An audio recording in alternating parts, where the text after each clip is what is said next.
everybody, and welcome back to our channel, Red Bull Coffee and Crime. I hope everybody's having a great night so far. It looks like we lost Garnett. Oh, here she is. Hey, Garnett, you're back.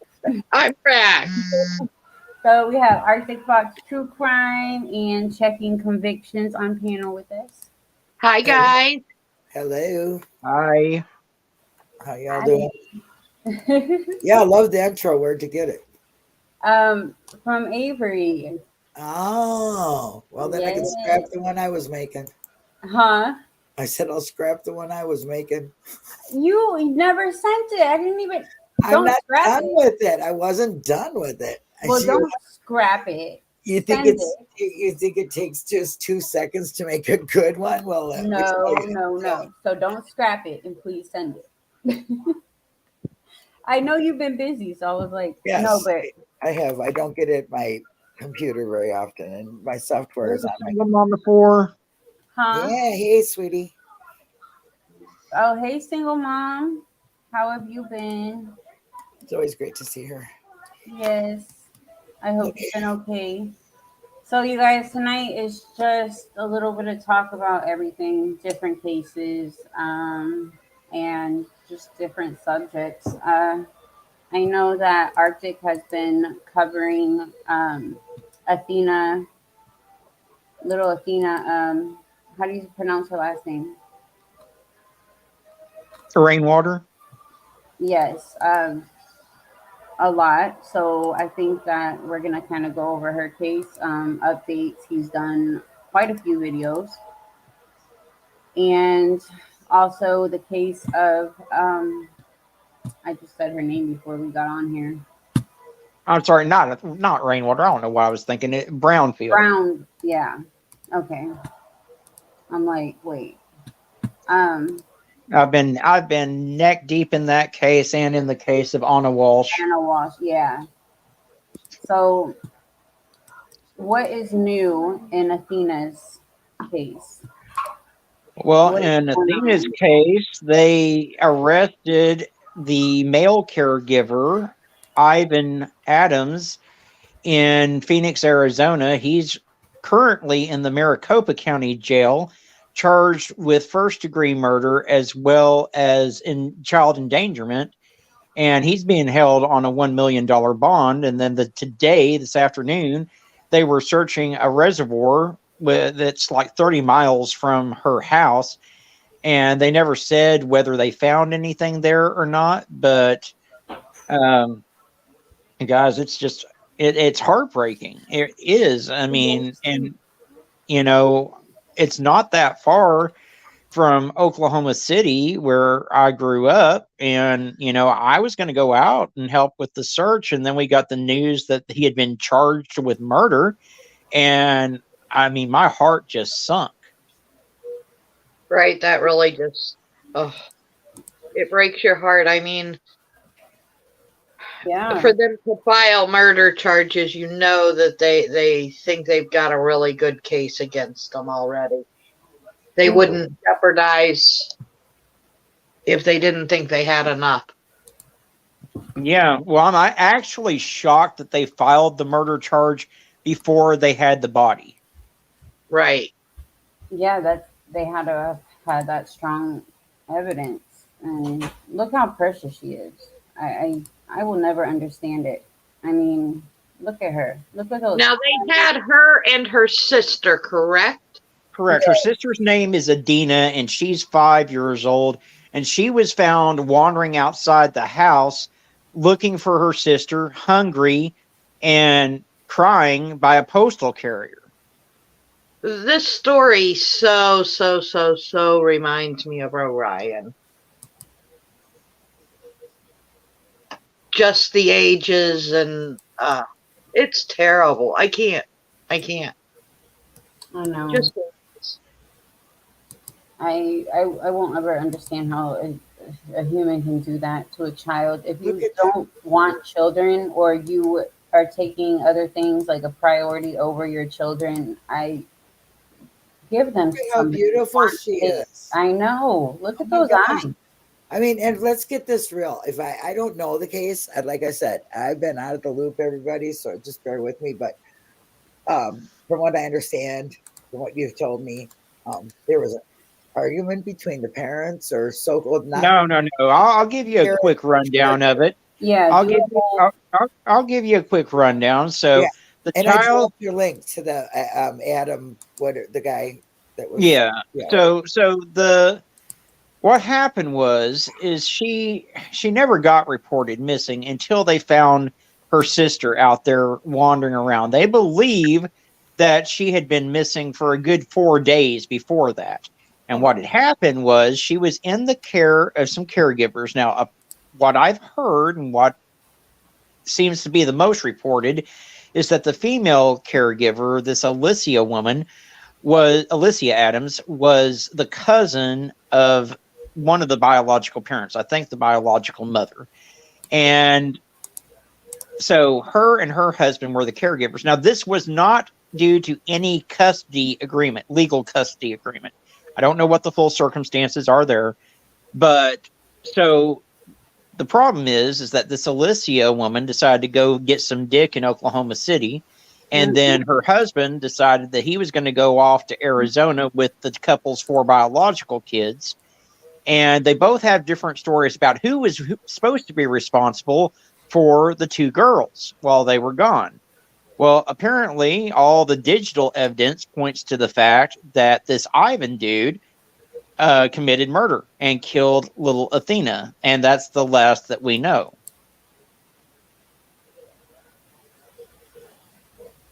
Yep. Checking. You caught all that? Yeah, I'm trying to get back to the mic. Yes, I did, and that's absolutely horrible. I can't even. I don't know, man. I don't understand why. First of all, why they have a hard time loving a child they take in or have in their home. Okay, Mm-hmm. me having, what I'm doing. It's like you got to care. You really have to care. It is not easy to do.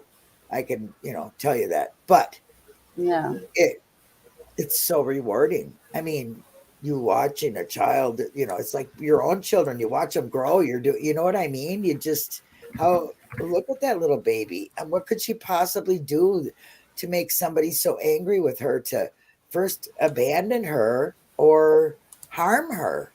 I I don't get it. I'll never understand that ever. Yeah, and it's like the people, her parents, I guess, weren't any better than the people that they gave them to. Um, it's really sad. I had a It feeling in is. the beginning that it wasn't gonna turn out good, and usually, um, thank you, What's Truth, for joining us. I hope you're having a great night so far. Um, yeah, I I usually, have hope, and we all do, but it just didn't sound good from the beginning. From where? Hold on, you guys.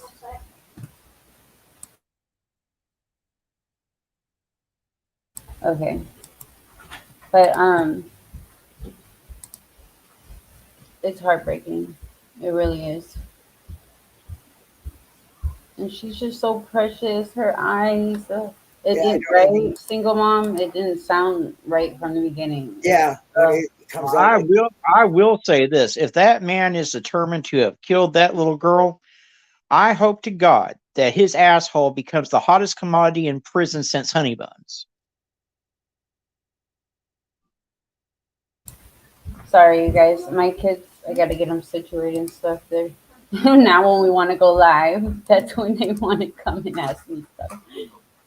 Um, but yeah, I hope that we get an update soon. I hope that they can find her so we can, they can properly uh, give a proper burial. Um, or just imagine something just turning completely around and maybe she is still out there, but they already have those murder charges. So, you know, Well, Oh, I'm pretty sure that without compelling evidence, they wouldn't have filed the charges. yeah. Oh, people are just so evil. I will never understand. Um, Now this Anna Walsh. Anna Walsh, Yes. she went missing. She's missing out of Cohasset, Massachusetts. And let me tell you something. That husband of hers, holy fuck. Yeah, So got the fuck word in there. her her her husband Brian Walsh. Okay, this dude, more and more comes out about him every damn day. Uh-huh. So the last that came out on him is that he had spent close to 12 years in a mental health facility and was diagnosed as a sociopath. No surprise there. Wait, how many years do you study? Close to 11 years. Uh, we were just talking about that the other day too. Like, what made this beautiful woman? Get with that. Yeah, I, her husband threatened to kill her a long time ago. Wow. Well, You guys know about that 14-month-old baby in a dresser? no. Oh, Where was that at? I just as somebody is doing a live stream that I normally watch, and I just Uh-huh. was wondering because they're doing it about that and about Althea. So Oh my gosh. it was about a 14-month-old baby left in a dresser. 14 months. Arrest made. It's Scarlett Bemis out of Washington. I think that's the name. Um, her parents, oh, out of Spokane, July 12th, Yeah. 2021. Okay, that's old, but I don't never heard of her. I You know. never heard of I've it not either. heard of it either. Yeah. Well, Bieber's doing it, so I Oh, was like, Beaver's awesome. yeah. So it's somebody I watch, and Hold on, let me see. Okay, I'll play like a little, the thing real quick. Um, well, For now, Spokane police are investigating a tragic situation. A 14-month-old girl found dead under a dresser. The first responders say that the child had been dead for hours before the 911 call ever came in. This story first reported in the Spokesman Review and court documents shedding new light on the circumstances surrounding the baby's death. KHQ's Claire Graham has been going through the court documents, and Claire, at this point, no arrest. Right. Yeah, no one's been arrested at this point. Police are investigating, though, and they say the girl's parents could potentially face homicide or criminal mistreatment charges. But again, because they haven't been arrested, we're not mentioning any this names. is old Court because documents there say is it an happened arrest at an made apartment now. complex on East 30th on Spokane. oh, so they just So arrested do an some. updated one because there is an arrest made. That's what Bieber is saying, and she's pretty good about her stuff. Oh, wow. So it's an old case, obviously, but yeah, But they there's been arrested. some arrested. Yeah, I don't know who or what, but I would, you could just ask Google for the updated part of it. Maybe it'll show you. I don't know, but it's really sad, isn't it? I mean, what things that are happening, boxes and in dumpsters and in dressers and just Yeah. left or just drowned it or just who knows where. Who really knows some of these cases. There's a couple of them, and like with this one Arctic's talking about, I mean, it's horrible. I mean, what is the matter with people? The fuck are they on? Hold on, you guys, real quick. I just don't get it. I don't get it. And Arctic, I don't know how you do it, man. I just don't know how you keep all them straight in your head, and you do so many every day. I just don't even understand how you can keep them all straight. Trust me, it's not easy, and I have to have my notes in front of me when I'm trying to keep them straight. So It's just, I mean, talk about some of the ones you did just today. I mean, you know what well, I mean, which do you want to talk about? Do you want to any of them. talk I about mean, do you want to talk about the sixth graders that went on a field trip to the yeah, club? there you go. Let me go find your video. I mean, you guys go over there and check out his latest videos. They're like, wow. Please turn that down, please. All right. Listen, kids, you better behave. Or we can talk about the basketball coach that sent dick pics to one of his teammates or Yes, one of his there's players. Which one do you want me to play first? The basketball coach? Yeah, play the basketball coach. Okay, hold on. Let me share this. That's okay, single mom. We understand. Brian is the Idaho 4 is kind of an interesting case for sure. Now he's talking about a co-conspirator, I guess.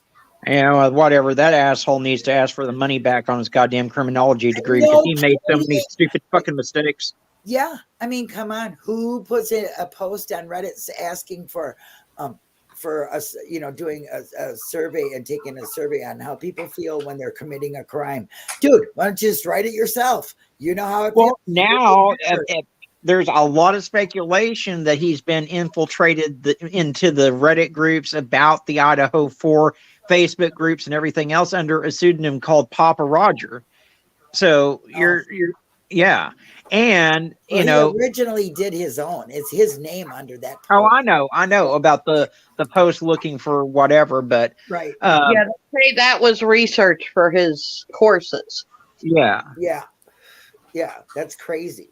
And he definitely needs his money back because he's the sloppiest freaking killer there ever was. I mean, the cell phone tower and the. He came back to the crime. Okay. Several times. Yes, he circled back multiple times. And he was using his own car to commit the fucking crime. Exactly. And he left the sheath and it had blood on it. And he seen and left a witness. And yeah, let's get real. I feel so sorry for Dylan. Is that the Dylan? Darren, the girl that's left. Oh, Dylan. Yes, I'm so sorry. I don't remember names. You guys just bear with me. I'm very apologetic for it. I feel bad, but that is horrible to be, well, I mean, and then he keeps the car that he used to commit these crimes. He keeps the damn car. I mean, I guess he thought it was a Honda, and if he drove it more than a couple hundred miles, it'd just self-destruct, but still. Well, he also was caught deep cleaning it. Single mom, they always try to use mental illness, and it never works. Oh, there's no, listen, he's in Idaho, and that's where Valos are, and there is no insanity, okay? Yeah. And no, they got the death penalty, and they'll probably go for that because it is a heinous murder. It is extensively brutal. It's what they call malice murder, right? Malice. And I don't think that's his first offense either. I think there's got to be other victims somewhere. You don't just start off with something that's brutal. Yeah, I said that the other day. There has to be something, even when he was younger. It doesn't. No, it don't. You guys I'm going to tell you right now that a serial killer, especially an intelligent one, because he is intelligent, whether you want to believe what he did as a criminal isn't intelligent. He's intelligent. I think he's intelligent too. Yes. What they do is this is something that's been in him, and he's probably studied criminology to help some of the urges that he felt like killing people, because talking about murder and learning about it can be a satisfying thing to someone like that. Okay. I feel like he's done something. He probably has done animals, or, even maybe he might not have even done anything. You don't have to be like that. You can be getting your urges curved, okay, certain ways. Like watching other serial killers can through education, through education. You know what I'm talking about, Garnett, right? I do, absolutely. Yes. I'm following you completely. I mean, I have a completely different theory about what I think happened. He just, everybody goes, oh, he killed so many. Look, that I believe was a killing of opportunity. The others, because I think he only thought there was 2 girls there. That's what I think too. I don't think he ever expected to run into Zaina and her boyfriend. Yep, I don't. I think DoorDash fucked that all up. You got it. I think that he just, when he was in there and he heard somebody else in the other room, he just thought, I'm getting rid of the witnesses. And then when he seen that girl, if he seen her, said that, whatever, he was on his way out. He was in a fury, and time he knew he had already done more than he should have or wanted to. Let's say that. Okay. It was an unexpected. I really think that maybe the knife broke. Maybe not completely, but now he's not got a weapon to take on another person. Plus he's exhausted. Yes, I was going to say he's exhausted because stabbing is, it's up close, personal. He had to fight on that. You know what I mean? And that's the thing I don't get, because that seems, when you go and you stab someone, generally speaking, that's a very personal way to kill someone. Yeah. And the way that they were stabbed, I mean, it's like overkill. It's almost, I mean, but it was only the girls we knew. All right, hold on, single mom. It was only the girls he seen, that were stabbed that way that we know of. I mean, let's just put it this way. When you're in a frenzy, and this guy had to be on some kind of high, and I think he killed the two girls he knew first, or one girl he knew first, whatever. I don't even know what order they were killed in because I can't remember their names. But Maddie and Kaylee. Them were the girls that were out. Right? Maddie, what I think is Maddie was the first one to go. I think Kaylee heard something in Maddie's room, shut her door to keep the dog in. Right. And he caught Kaylee because she came into the room. There you go. Okay, but I'm just saying, whoever, I think he was there for the girls, and he didn't know about the other people. And I think he was in a frenzy, and that's when time was going, because it takes a little bit of time to stab somebody. You know what I mean?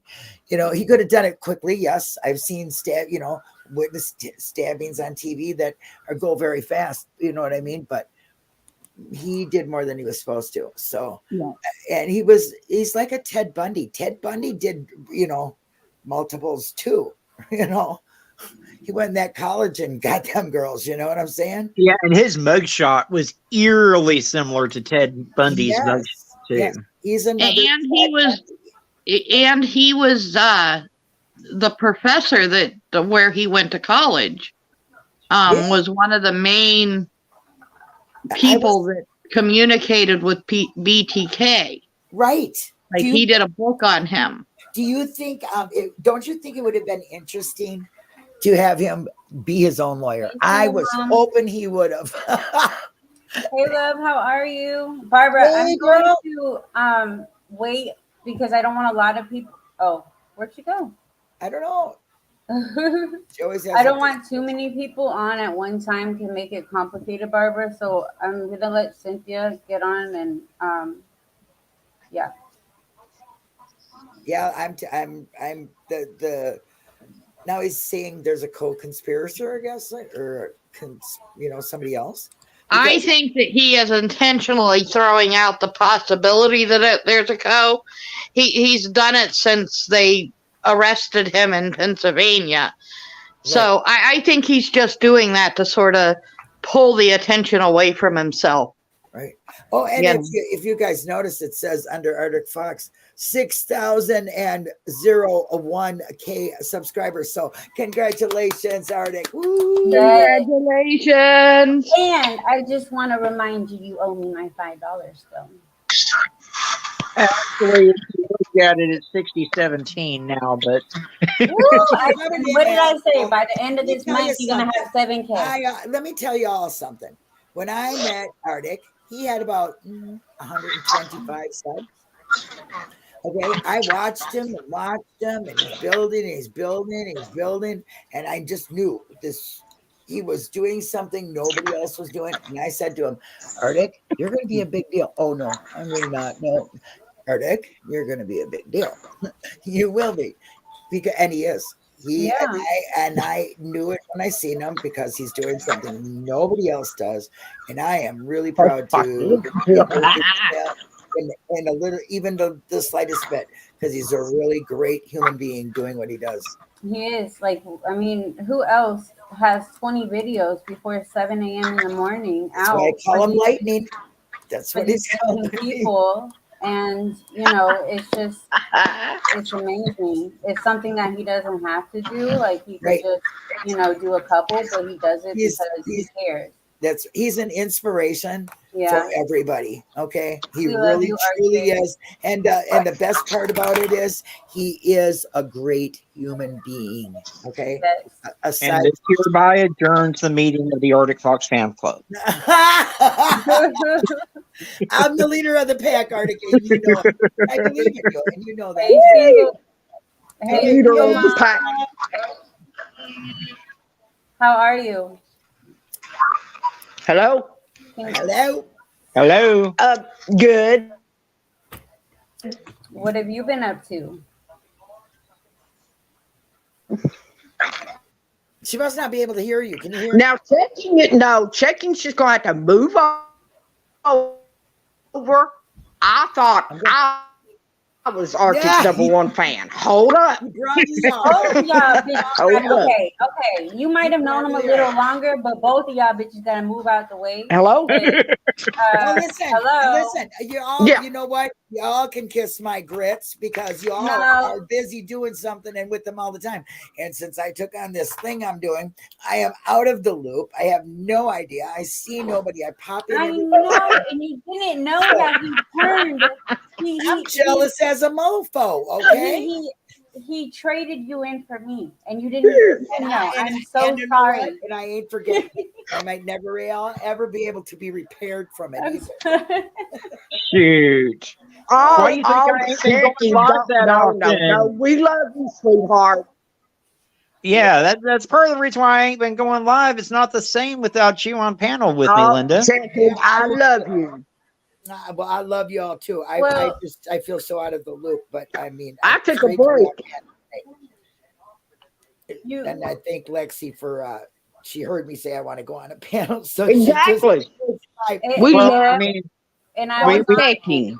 and I was we on wanted we did this as an intervention because we didn't want to see you on Benny T's panel because you were craving a panel so bad. yes, I mean, you never know where I'll land. she wanted to go. She was willing to go on whoever's panel. So I said I would. Yeah, I We want didn't to be want a her panel over there with host. Molly Golightly and Yeah. Justin, and no. I would have had to tell them who they are though, and I think they would have kicked me off right away. I would have had to use one of our lines like, "Oh my God, I don't let anything happen to Molly's boobs. We'll have silicone everywhere, and I can't." Don't go on that panel, please. Yeah, Don't go on that panel. and we'd have to tell Jaundice for all, how he really is, and what is the other things you say, Arctic? I mean, I get the best from Arctic, so. I mean, in the event My air on real quick. I gotta step away for 1 second. Okay.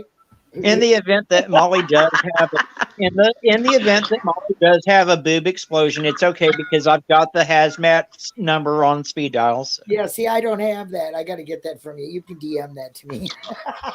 But you know what? There is one good thing. If you're ever on a flight with Molly and it starts to go down, Floating. you're already you're set because in case of an emergency, she can be used as a flotation device. That's right. All we have to do is grab on. And that's kind of weird. I'll be on a clip channel. Bad. Okay, single mom's something to say about Mr. Brian there, because she's been in the rabbit hole. Yes, she has been posting about Brian. And what do you feel, single mom? There you go. There you go. Quiet, Pipper. My dog's talking. She got to go potty. I'll be right back. Single I'm mom, listening though. Can you hear me? Yeah. Well, Oh, okay. my theory is this asshole. Well, hang on a minute. Yeah. Can y'all hear me? Hello. Yeah, we can hear you. Ooh. We hear you. Hello.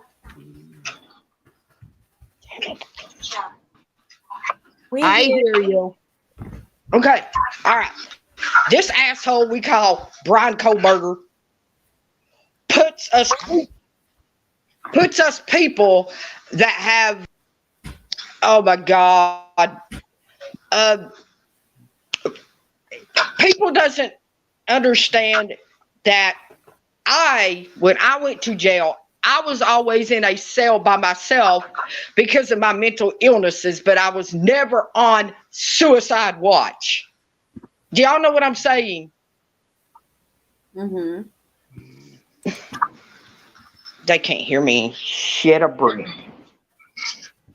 We do hear you. It's my.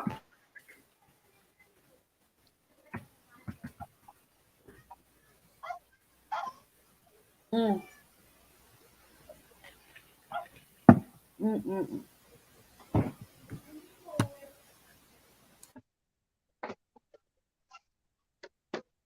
Sorry, Are you there? I was drinking something. We can hear you, single mom, but you just can't hear us. Mm. All right, I'm gonna play this video, and then single mom, when you come back on, um, you know, let us know what your opinion in this is. Zardic Fox, welcome Can back you guys to the hear? channel. Today's video falls under the category of what the actual F. Because in Essex County, Virginia, an employee of the Essex County Public Schools has been fired and criminally charged after a parent came forward with allegations that the man sent inappropriate messages to their child's phone. Keep in mind, the child is younger than 15 years old. Superintendent of Essex Schools, Dr. Harry Thomas, first addressed the incident earlier this week in an email to parents containing limited information. In it, he acknowledged a personal matter of a very serious nature, which included questionable and serious misconduct. On Friday, Thomas shared more information in an interview with the local news station in an effort to be transparent with the school community. First and foremost, my priority is the safety of our students and staff, Thomas said. He explained that last Sunday he was informed a staff member was inappropriately communicating with a young student. He added that the messages were found by a parent who was checking the child's social media activity. He said, "We do not permit employees to message students in any way that could be construed as romantic in any regard." Thomas said that he requested to see the evidence, and once he reviewed it, he immediately took action to have the employee terminated and contacted law enforcement. The Essex County Sheriff's Office said on Wednesday deputies arrested 28-year-old Devonta Hill, an assistant coach of the Essex Junior Varsity girls basketball team and a paradecoder for the school division. Deputies say that Hill faces the following charges: incident liberties with a child under the age of 15, computer solicitation of a child under the age of 15, and contributing to the delinquency of a minor. Superintendent Thomas said the alleged crimes were committed on Hill's personal phone and that no physical altercations or interactions were involved. We have communicated with our administrators to do the proper due diligence as far as determining whether or not this individual had contact with any other student, Thomas said. Officials said at the time there appears to be one victim, but deputies did not want to comment when asked if there was a reason to believe additional victims may be involved. We've asked our law enforcement partners to be diligent as well in their investigation, question, and to probe and to interview our staff to ensure that there are no other persons out there that we're unaware of, Thomas said. If we do determine Something's happening with your audio, Lex. Now, I think somebody has the channel. Just is somebody listening to their YouTube? Like, does anyone have it? Okay. that a potential threat of any kind is there, we're going to be exhaustive in our investigation and very prompt in our action, according to the superintendent. Thomas says that he's met with the Single mom. Yes. Hello? Hello, can you hear us? Hello? Single mom, I muted your mic because it's like, I think you're playing I think you have to turn off the video because it's in your background. Like every time I unmute you, you can hear. All right. Family of the alleged victim and is offering support and assistance given the trauma that they have experienced. As the investigation continues, Thomas said the district will commit to being transparent as possible in its communication. If our students and staff don't feel safe and secure in our facilities, then teaching and learning cannot take place, he said. The sheriff's office said that Hill made his first court appearance on Thursday, and he received a $5,000 secured bond and is scheduled to be arraigned on January the 23rd. Okay, so you're sending dick pics to the kids in your class or your students or whatever, your basketball team, and you get a $5,000 bond is all? Really? And we wonder why we have such a big problem in this country with freaking pedophiles. And what's even worse is that the very place that you think that your kids should be safe, their school, is where these monsters often work, often prey upon your kids. And it's a $5,000 bond. This piece of shit shouldn't have a $5,000 bond. He really shouldn't have a bond at all, but he damn sure shouldn't have one as low as $5,000.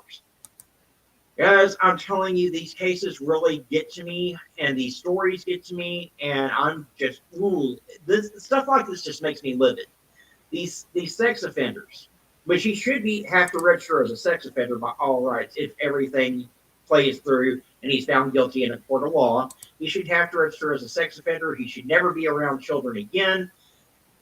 So that is going to wrap this one up, guys. Whew. Thank you so much for tuning in and watching. I appreciate each and every single one of you. Bravo to you, Arctic, for saying it like it is, man. I'll tell you, because I'm the same way. It's like these son of a bitches are just they keep getting low bonds. They keep getting let out. What the hell is the matter with people? Don't they realize that children are our future? Children need to be protected, and this country should be protecting them. And that means every state should have real strict laws, and there should be screening beyond screening, and there should be protection for these children. And I get so goddamn mad too. And it's disgusting. And the sad thing is, it's probably not going to change. I mean, nope, it won't. Nothing's happening. Hey, Christina, thank you for joining. Love you too. I'm glad you're here. I hope you had a good day. Hey, sweetie. It's sad. I mean, you never know who it is. It could be anybody. It could be your neighbor. It could be just anyone. You don't know. I'm so disgusted with this world. I just want to scream. I just want to take all of our so-called leaders, okay, and knock their heads together and say, what is it you don't see, and what is it that needs to happen in order for you to start paying attention to what's going on with our children. Exactly. Well, apparently they just don't give a shit. I'll tell you what, Josh Duggar from the great state of Arkansas, imagine that. You know, the FBI said he had some of the worst, most egregious child porn on his computers that they had ever seen. And he only got 10 fucking years. 10 years. That's what I'm saying. I don't get it. I don't understand why they don't see what we see. I mean, come on, they see it. They're just playing blind to it. And I'm sorry, but a blind eye is not going to help anything. It's just, what is the matter with wanting? I mean, first of all, why wouldn't you want to make things better for the children? Why wouldn't you want to put in Amber Alerts everywhere where everybody gets one? Why wouldn't you want to close off highways when a child gets abducted? Why wouldn't you take a teen as you so-called give them a runaway status when they're probably groomed to run away? Okay, so what is the matter with that? Where's your moral your empathy, your heart, your caring? Where's all that? Well, because they just don't give a flying F until it happens to their child. Oh, and look, okay, I have Well, a that's the show wrong scheduled. attitude. I have a show scheduled for this asshole, this guy, and they're actually like, he has these needs in jail, and he's not comfortable, and he's one of the world's worst of the worst scum on earth. Have you guys heard of Peter Scully? No. Oh God. So it's a long story, but so he ran like a in the dark web. He had his own like child porn where he would sell videos of children getting abused, Yeah. tortured, all of that stuff. Yeah. He was making so much money, and he got caught in 2016. But he murdered a lot of children as well, like under his house. He made them bury. He had 75 victims. He made them bury their own graves, and Their own what? their own graves. Like, yeah, he had them bury their holes where he would bury them at. No, you had them dig them, you mean? Yeah, dig. Oh yeah. So he's in jail, like uncomfortable. He's saying that the prison that he's in is the conditions are not right, Too and fucking bad. yeah, it's gross. And they moved him. I'm gonna go over this when I go over his thing, but I wanted to see if Too you guys, fucking bad, you perverted fuck. You yeah, need to die. You he son of a bitch. You sick son of a bitch. he is What the really hell rights should you even have? You know what? I'm sorry. Profit prisons bring in prisoners, but they don't keep the right ones in fucking prison. I mean, make all the money you want. I think these guys should fucking be tortured. Okay, these should be in some cell with Bubba that likes to torture and make him suffer a real long time. yeah, I definitely And agree. he's got a right. Yeah. Well, you know why they have rights? Because they're humans. Okay. Well, I don't find them People human. are I don't not find fucking what he did human they're at not all. human at all. Yeah, they're That's not normal behavior, and you don't You get. know what? He misses his creature comforts. We'll give him that. I'll send him a creature comfort. I'll send him a soap on the rope. However, it will be made out of icy hot, but I'll send him a soap on the rope. There you go. all right. I'm gonna play this Oh, video of Arctic's. Hold on. This one. those kids end up in the strip joint. Yeah. Going on YouTube? This is Arctic Fox. Welcome back to the channel. Sorry guys, but I've got another one of those videos that's just going to have you angry beyond belief and saying what the actual F, because a Michigan school board could face legal action after a trustee demanded answers about a middle school field trip that resulted in sixth graders pole dancing at a strip club. Oh my god. Rochester Community Schools trustee Andrew Weaver joined Fox and Friends to discuss his fight for transparency on the 2022 incident in Detroit. He said, "It's just unbelievable.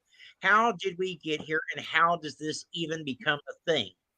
You see, in November, Hart Middle School took kids on a trip to the Detroit Symphony, stopping for lunch at Nikki's Pizza, which was connected to a lounge with stripper poles inside. Some students were moved into the lounge area to eat, as the main sitting area in the pizzeria could not accommodate the entire class. Soon after, photos taken by students emerged of kids dancing on the poles. After Weaver spoke out on the incident, the Rochester Community School District superintendent then threatened the entire school board with legal action, he said. Weaver told Fox and Friends that the letter came in late December and he was told to fall in line and follow protocol. In an earlier response provided to the press, the district replied the letter reinforced the need for a new board member to comply with board bylaws and the code of cooperation so that the district's focus can remain on education of all the Rochester Community School students. The letter did not include any threats, but Weaver is still demanding answers. How do we have a school field trip end up with our students in an environment that is absolutely not appropriate for them? This could have been handled with clear communication, he said, setting a policy and admitting that we made a mistake and making sure that we don't make the same mistake again, he said. Weaver said the main issue is the district's failure to address the situation. Multiple parents reaching out saying that they have asked questions but have not gotten any answers, he said. And here we are, it's January of 2023 at this point. Weaver then encouraged the school to admit the mistake and allow parents the opportunity to voice their concerns at the next school board meeting. He discouraged accusations of political activism against the teacher who led the class trip. It's none of that, he argued. It's parents that are just upset that their students were in an environment that is simply unacceptable. Weaver again emphasized the need for transparency and clear policies before moving forward. It's unacceptable for us to have sanctioned a field trip that ends up with our students in an environment that is clearly designed for adult entertainment, he said. The district acknowledged the students were taken to Nikki's for lunch, but would not comment any further. Parents and caregivers are always encouraged throughout the school year to contact their school administrator with questions or concerns. Proposed field trips are evaluated by a curriculum team and require a parental and guardian permission slip. So basically, the school itself, it sounds like, is just wanting to feed some BS line. The bottom line, guys, is that these sixth grade students were taken into an environment that is absolutely not for them. Okay. Why, of all the pizzerias in town that you could take these students to, did you choose the one that is connected to a fucking strip club? Guys, I can't anymore. This is just absolutely. You are right. I mean, It's absolutely outrageous. It's not often that I'm beyond words, but I am at this point. I mean, sixth graders taken to a pizzeria / strip club, which, oh my gosh, guys, this is just crazy town. So I think whoever the person was who chose the venue to take these kids to for lunch, Yeah. the pizzeria / strip club, should be terminated. That's my point of view.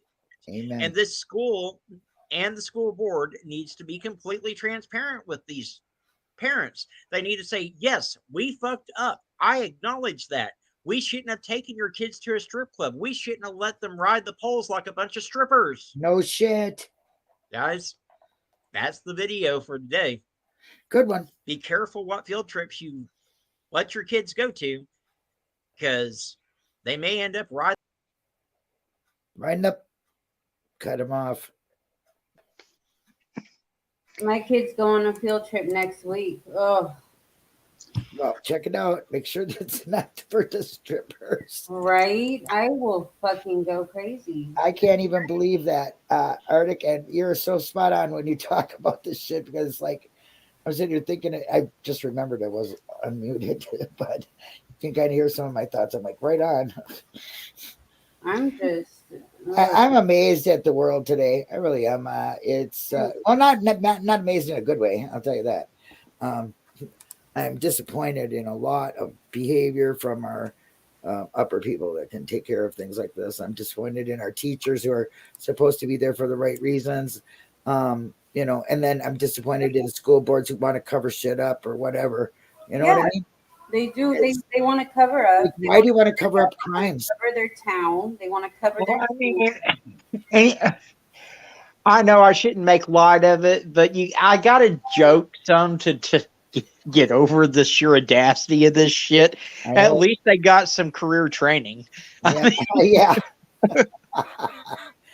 I just honestly, I just can't. I can't believe half the shit that's going on. It just seems so absolutely outrageous. All the way that these children are dying. I mean, come on, they're throwing them in dumpsters. They're putting them in dressers. They're, you know what I'm saying? Where's their dignity? You know, what Well, is, I mean, we're talking, it's fucking Michigan. They didn't poison these kids to death with the water there. I mean, they're finding more and more ways to cause these kids harm every day. yep, true. It's, I don't understand. Mm, I wish single mom's phone would have been working. I wanted to hear what she had to say about Brian, the Idaho killer. oh, I know, because she's been posting on Facebook about him a lot. I don't even get to go on Facebook. I'm barely on. I can't get on. Ugh. Cases today. There's, I could if the internet was good, but it's not. It's so bad out there. It's ridiculous. I can't hardly even make a phone call sometimes. Well, we've got you back with us for a week, and we're going to take full advantage of that. So. Yeah. Well, I need my brain filled up with all this information on these things because I just am so lost. And then I'm very shocked when I'm hearing about it. I mean, it's just like I shouldn't be shocked because I've seen a lot of really gruesome cases. I've heard a lot of that stuff, but I am shocked all the time. And I guess that's good. At least I'm not desensitized to it, Well, I mean, shit, I cover so much of this shit, and I still get shocked when I read about sixth graders going to a fucking strip club on a field trip. Yeah, I mean, and a basketball coach doing that. I mean, you know what I mean? It's disheartening, really bad. It makes me think, so God, isn't there any hope in the world for our children? I mean, why don't people find that they are our most important thing on this earth? Because this world, and I've said it once, I'll say it again, this world is suffering from a disease. It's called CSD, and it stands for common fucking sense deficiency. Yep. And they've all lost their... I absolutely agree with that. they've lost their humanity. I mean, the world's gotten so cold. It's there's not no love anymore for children. There's not no respect for family. There's not any families really. I mean, and you can be a family, just a single mom. You know what I mean? I raised 2 kids. That's not what I'm saying. I'm saying, like, teaching your kids, family things and making it important to be, having dinner together, watching a movie together, doing arts and crafts, playing a board game. Yeah, the support of a family. I mean, and a lot of that goes back to what I preach all the time. We got too many of these parents and shit that are sitting there letting the damn PlayStations and televisions be babysitters for their damn kids. And it goes back to the fact that our economy is so fucked up that both parents have to work multiple jobs and they're never there to spend time with their kids. Amen. Well, I will tell you that so we play board games, right? But my kids fight while we're playing. But I'm like, okay, let me, let's just play without fighting. So we sit there and we're like playing, like today we played Connect Four. It was a whole freaking like wrestling match between them all. Like everybody was arguing. I'm like, it's Connect Four. What is there to argue about? They're like, she cheated. He cheated. I'm like, okay. Well, you also have a large amount of children. It's not like, but you still sit down and do something with your kids, and you're making them important. You're teaching them family. You're teaching them, and that helps them in society. When you got a support group from your family, it helps you in society. So I really can't blame some of the issues, on the children, but because they're having to raise themselves. I blame it on society for not making it easier for a mother to work and to afford daycare. Yeah. To help support family being together, like when family emergencies come up, and to have jobs, support a mother who's raising her children alone and make sure that she can have extra days off or leave early for work once in a while or bring the kids in. I mean, come on, there's so many different things you could do. There's so many different things. We were just talking the other day because I want to get a job, but it's like, okay, is it worth getting a job when I'm going to be, I receive assistance like food stamps. So they're going to take that away and basically I'll make less than what I would get on that assistance. And it's like, there should be different. Yes, that's what I mean. They should make it easier for parents to come out of a hole and Yeah, provide for them children and give them a sense of family again, because people would stay together if they could, make it. I mean, I know families, I know older people that get divorced just so they can have separate social security so they can live. yeah. So God, I mean, that's if what if the world worked better for, if family was number one in America, first of all, then we would have a lot less of these crimes we're seeing. Okay, it exactly. really would. People need to So be paid more. we have to go back to the family structure, and we have to make it easier to be a family. The Yeah, world can, it can work. It's just that everybody's got their money, and money is over everything, and they don't think. Like for me, I'm just thinking of how I feel. Okay, mhm. Well, back they when I don't was think a like that. kid, back in the 80s, before they started giving all these tax breaks to the ultra wealthy and everything, I appreciate a, you. a single person could support an entire family of four, buy a brand new home, and buy a brand new car. You know why? Well, how I know? Because my dad did it. Yep. But Yeah, my grandmother had the same amount. Well, she had one less than me, but she had the same amount of kids, and she was a single mom. Like she did it, and they went and they gave all these tax breaks to the people like Bill Gates and Jeff Bezos and all of them, to where they're not paying their share in taxes, but the tax code It is unfairly just, yeah. targets the middle class and the lower class. Yep. And so, if they had been taxed properly all along and not gotten all those tax breaks, and if the minimum wage had followed the actual course, because today, if they had adjusted the minimum wage accordingly, we'd be making like $22.50 for minimum wage right now. I mean But they did bring it up, but not a lot, right? Like, wasn't it? Didn't weren't they supposed to bring it to like 50? it depends on the state. Like in Arkansas, the minimum wage is $11 an hour. But if you go right across the border into Oklahoma, it's still $7.25. Yeah, but that's what I mean. That's where we all fuck up. America's so great. Yes, it is, right? They tell We're us freedom of speech. But the problem lies that each individual state has each individual laws. Do you know that? And Well, that's because they haven't, everything. the Congress and shit hasn't voted to raise the national minimum wage. They haven't done that since Obama was in office. Yeah. Mhm.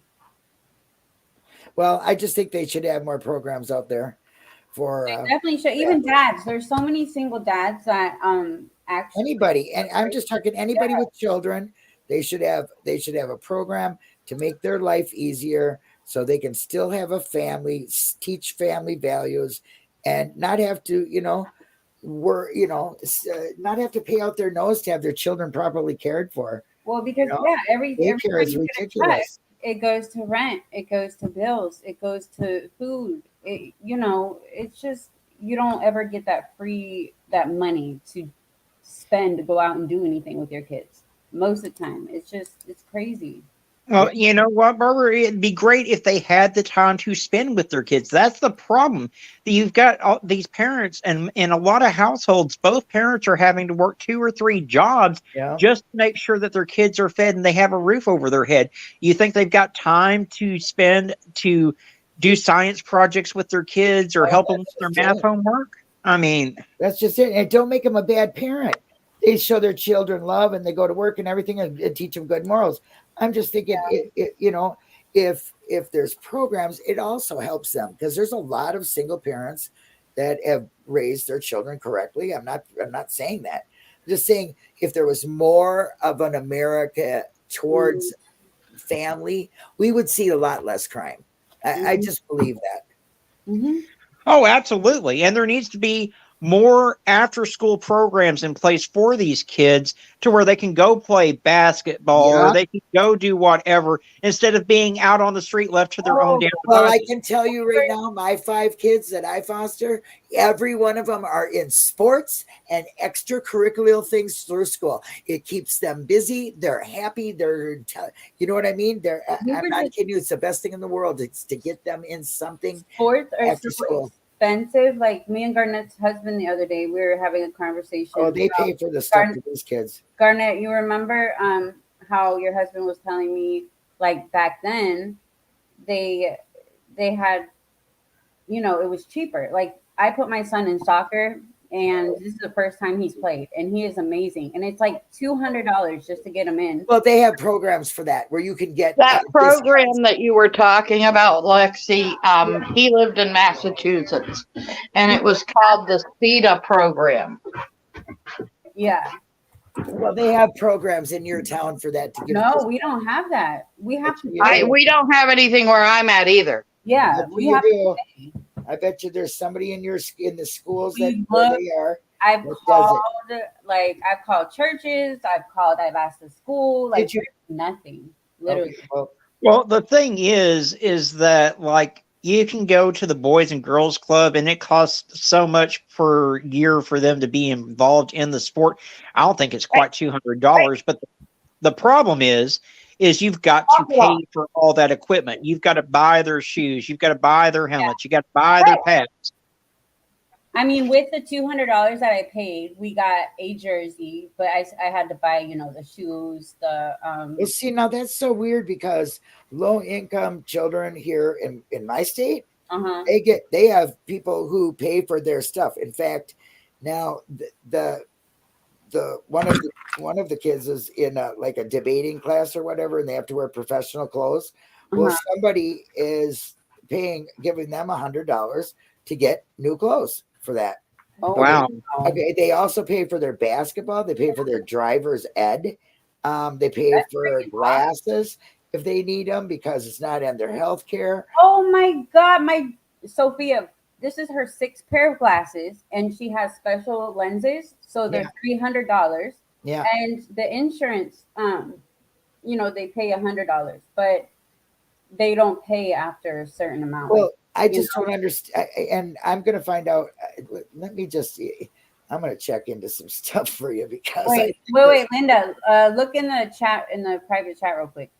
Well, I can tell you this: when my nephews were at Boys Club and they were playing football and baseball and stuff, I had to buy all of their equipment. There was no subsidies for that. I had to buy everything for them.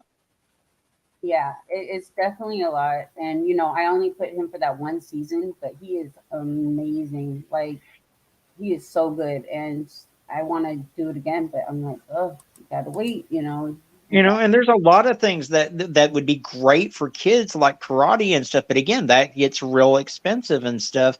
But there needs to be like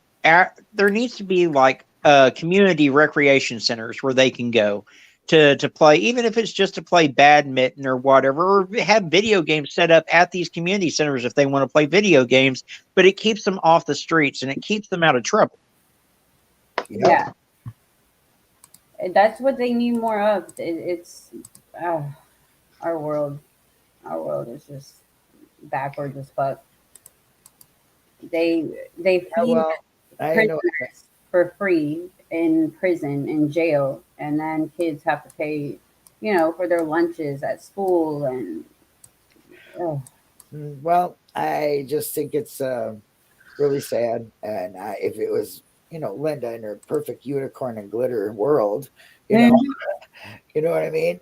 That's the way it would be. We'd have programs. Our children would be first for sure. Linda for president. Yeah, you betcha. Hey, if Kanye can run, you can run, Linda. Well, I will vote for you. The only place Kanye needs to run to is to a psychological. I love Kanye. Well, you have to go see my Linda for President video that's out there. I will have to watch. It's about 5 years old, but you go right ahead because my friend made me one about 5 years ago, and she actually did. And we actually had merch too. Said Linda for President. I have one of the shirts. It's It's funnier than shit. Is it on your page? No, it's on my friend's channel. Oh, She's okay. passed away. You remember me telling you about my partner? Oh my I've God. never really, kind of gotten over her being gone yet. I'm But sorry. no, that's okay. I mean, it was just a sudden death, but Yeah. and she just gave me a lot of inspiration. But anyway, her name is Denise Rainey. You go right ahead and find the Okay. channel and look for Denise. Linda for president and have Denise. yourself a ball laughing because it was really fun. Denise Rain. Yeah. Denise Rain. Ow. And After then authorities were unable to confirm the hold Yep, on. that's her voice. That's my Denise. Oh my gosh. Hold on, let me find Oh this. God, brought tears right away. Oh, do I not play it? I don't want to make No, that's okay. I just I haven't heard her voice in a while. I'm sorry. And it's always shocking when, that first time sort of takes your breath away. Is Yeah. it Linda's highlight reel? Be ready to laugh. Oh, she made quite a few. Oh, Linda for president. There you Okay. go. See, yeah. Okay, hold on. Oh my God. Oop. Linda for president. That is very cool. Yeah. Yeah, you betcha. All right. Here we go. Oh my God. I'm embarrassed. I haven't even seen it for so long.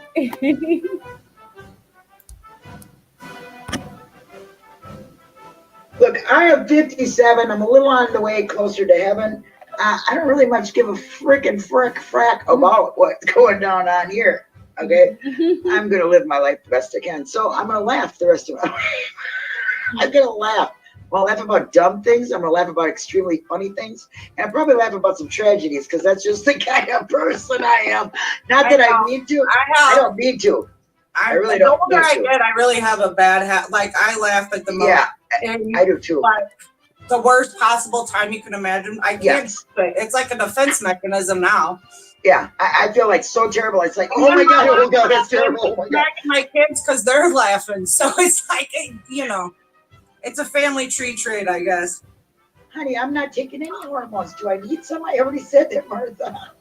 I'm not taking any. Do I really need some? I whatever God gave me, I guess. Not on no hormones. I'm all done with that hormonal whatever thing goes on. 50th birthday. Ooh, Linda Free. That was great.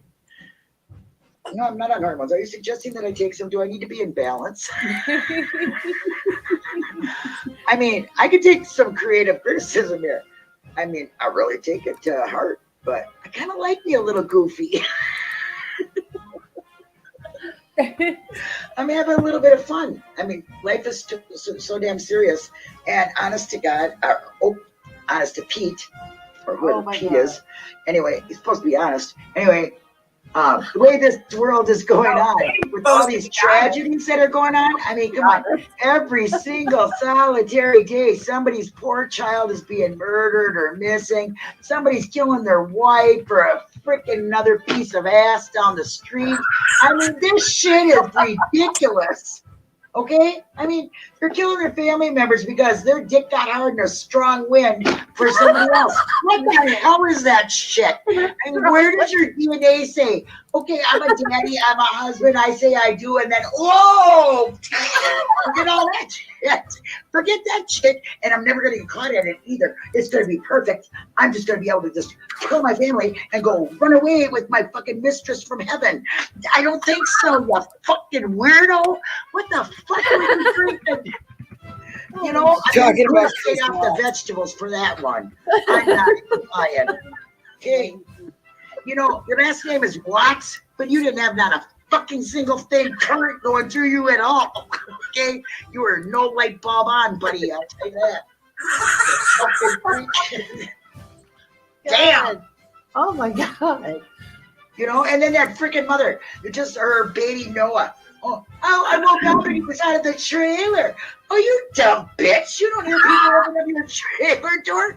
Fucking don't tell me you're in a fancy-ass creakless trailer that don't make noise when you walk through it or open up the thing and it slams and your tin goes to Come on. I mean, you don't have to live in freaking 8 Mile, but your trailer's going to do a little bit of tinny noises when there's people around. I don't get it. Linda's popping the fuck off right now. Oh my God. And this world just fucks with me. Holy shit. So I thought maybe we could laugh because all that tragical shit happens in this world. And there's more going to be tomorrow. So stay tuned for your next fucked up life coming at you tomorrow. Martha said Linda for president 2020. Fuck that. I wouldn't want that job. I will tell you what, nobody would like me. You think you don't like Trump? Well, fucking step aside because you hate Linda. Motherfuckers would be pulling some shit, let me tell you what. First of all, cops would be responsible for their fucking actions right away, okay? We'll take that bill and EPA, stick that right up the next president's ass. That needs to go bye-bye too, okay? And then there's none of this trying fucking teenage kids with adult crimes in an adult prison. Stick that shit up your ass, because that ain't happening either. There's a lot of things that this bitch would change, okay? A lot of it. In other words, you need to run for president and change this thing. Yeah, but nobody would fucking, you know what, they take one look at me and say, that bitch has got, her DNA is like, somewhere along the line. No, she's ready to snap on somebody. She'll take the Oval Office and make it straight. It ain't happening. I mean, you know, all I know is that this is one messed up fucking planet we're on. So I do hope there are some people coming in Area 51. Maybe they could fucking tell us what is the right path we need to take to our new Saturn. Because this fucking shit is wrong. You know, I swear to God, you can't drink the water in some parts of the United States. That's real healthy for you. Okay. You know, there's no jobs in some places. You know, some places their houses are so sad you wouldn't even fucking want to drive through the town. Oh my God, I can't freaking breathe. That was so funny, Jamie. I'm dying. What did he say? He said, who the fuck brought Rush Lindahl here? Lindahl? Who's that? Oh my God. If you don't know what I that don't is, do politics at all. Seriously, do not. I do not even know who you're talking about. Because I don't do any kind of, I don't even know who our fucking vice president is. I don't care. Okay? Because I think it's a bunch of bullshit. It's a fucking book that they wrote a long time ago. And some people just don't want to be in the chapter at the right time. That's all I'm saying. Fuck's sake. Linda, I think Denise needs to breathe. Well, I think that she's been, listen, the time she came out of her mother and the doctor said, okay, crack, and she took a breath, that was a choice. But in the first minute Linda had to reassure us that there was no nicotine in her thing, so don't be worried, because her and Lenny were going off somewhere. It was the stupidest thing, and I haven't been able to come back from it. So I mean, she says I'm dying. No soup for you, no soup. That's what I'd be telling all of them fuckers. Vote for me, I'm American. Yep, vote for me, I'll change your life. You betcha. You betcha. You betcha, because there'll be a lot of votes on the way out to fucking somewhere, not fucking back here. You betcha. Well, there's your. And I'm not even talking about getting rid of immigrants or none of that. I'm talking about, listen, if I could change the criminal justice system, that would be my big thing. That's what I would want to do.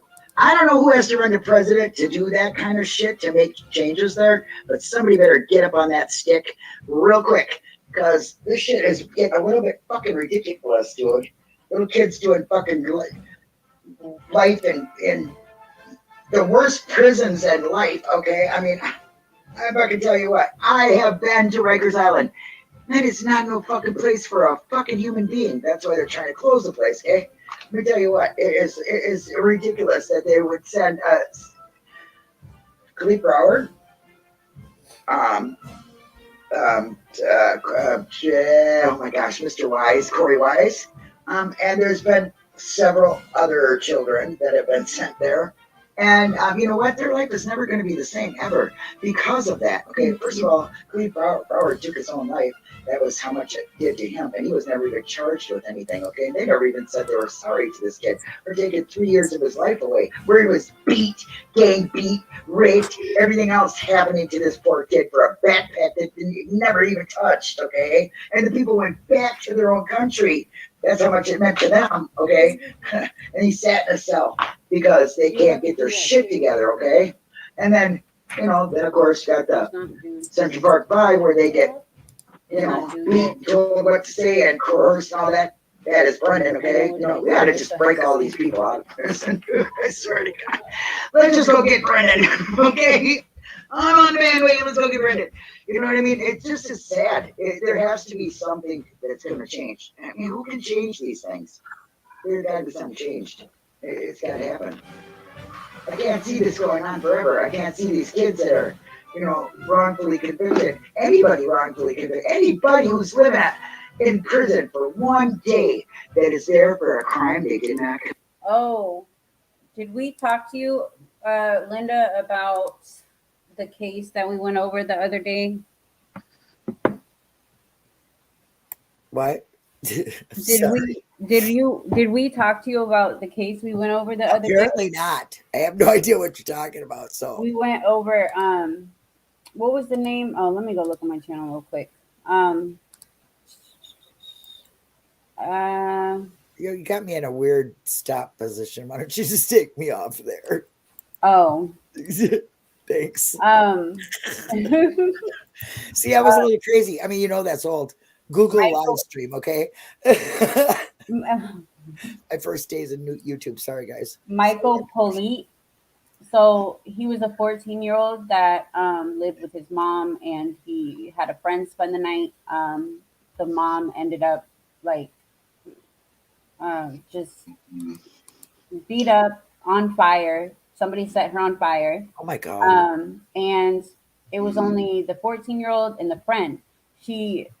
4 days before this happened, the guy, her ex-husband, threatened to murder her because Arctic sleeping.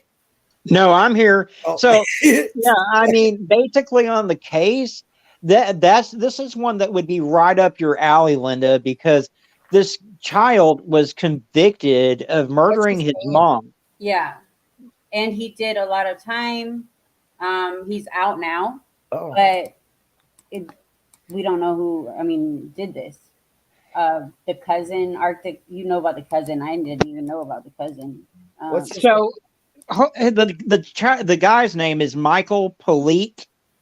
Oh, I've never heard of him. That's funny. But what happened is the wife had gotten awarded half of her ex-husband's retirement fund, and on top of that, alimony, maintenance, and everything else. Well, the husband stands up in court and threatens his wife's life, saying, "You will never live to see a penny of that money." Wow. And 4 days later, she's dead, burned, everything, and there was blood splattered all over this house of hers. And Michael didn't have any blood on him, but So then several people had seen the husband's cousin around the house at the time that the murder took place. And then after the crime scene had been investigated and they released it to the family and everything, well, lo and behold, the cousin shows up and gives the cop a tire iron that he claims he found in Michael's closet and says it's the murder weapon. Well, they tested it. It wasn't the murder weapon anything. But what we think happened is that the husband hired his cousin as a hitman and took out his ex-wife.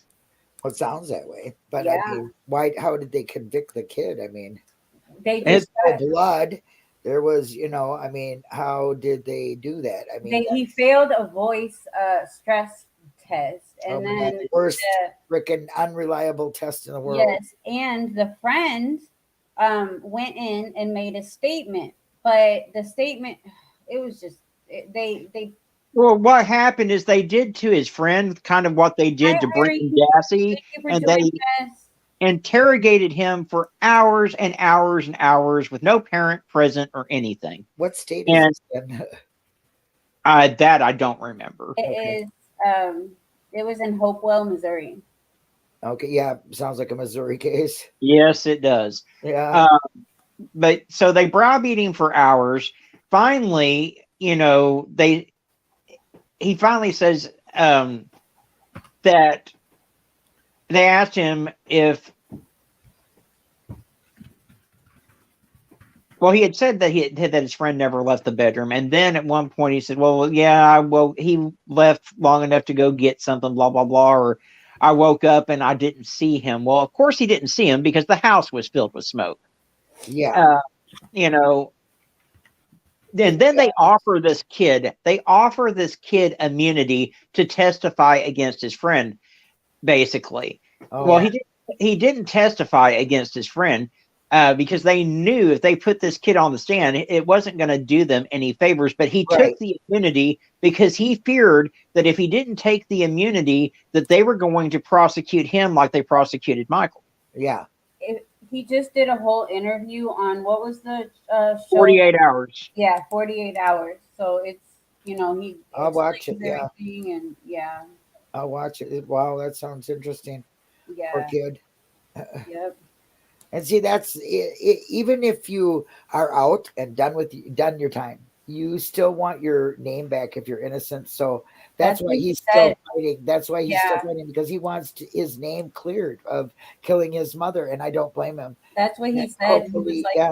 it's still there, and his sisters are even on his side. Like, Well, his you know, sisters talk to their dad, and well, just like the West Memphis Three, they're done with all their parole, yeah, their probation, anything. They're completely done, but they want their name cleared, and I don't blame them. If you're innocent, you're truly innocent. You don't stop fighting for that, and that's Yeah. why, Yeah, and they offered Michael a plea deal to where he would be out in a whole lot less time than what he served, but he refused to Right. take the plea deal. Yeah, right. Why would an innocent person take a plea deal? Exactly. And that's another thing. Plea deals are only for the guilty.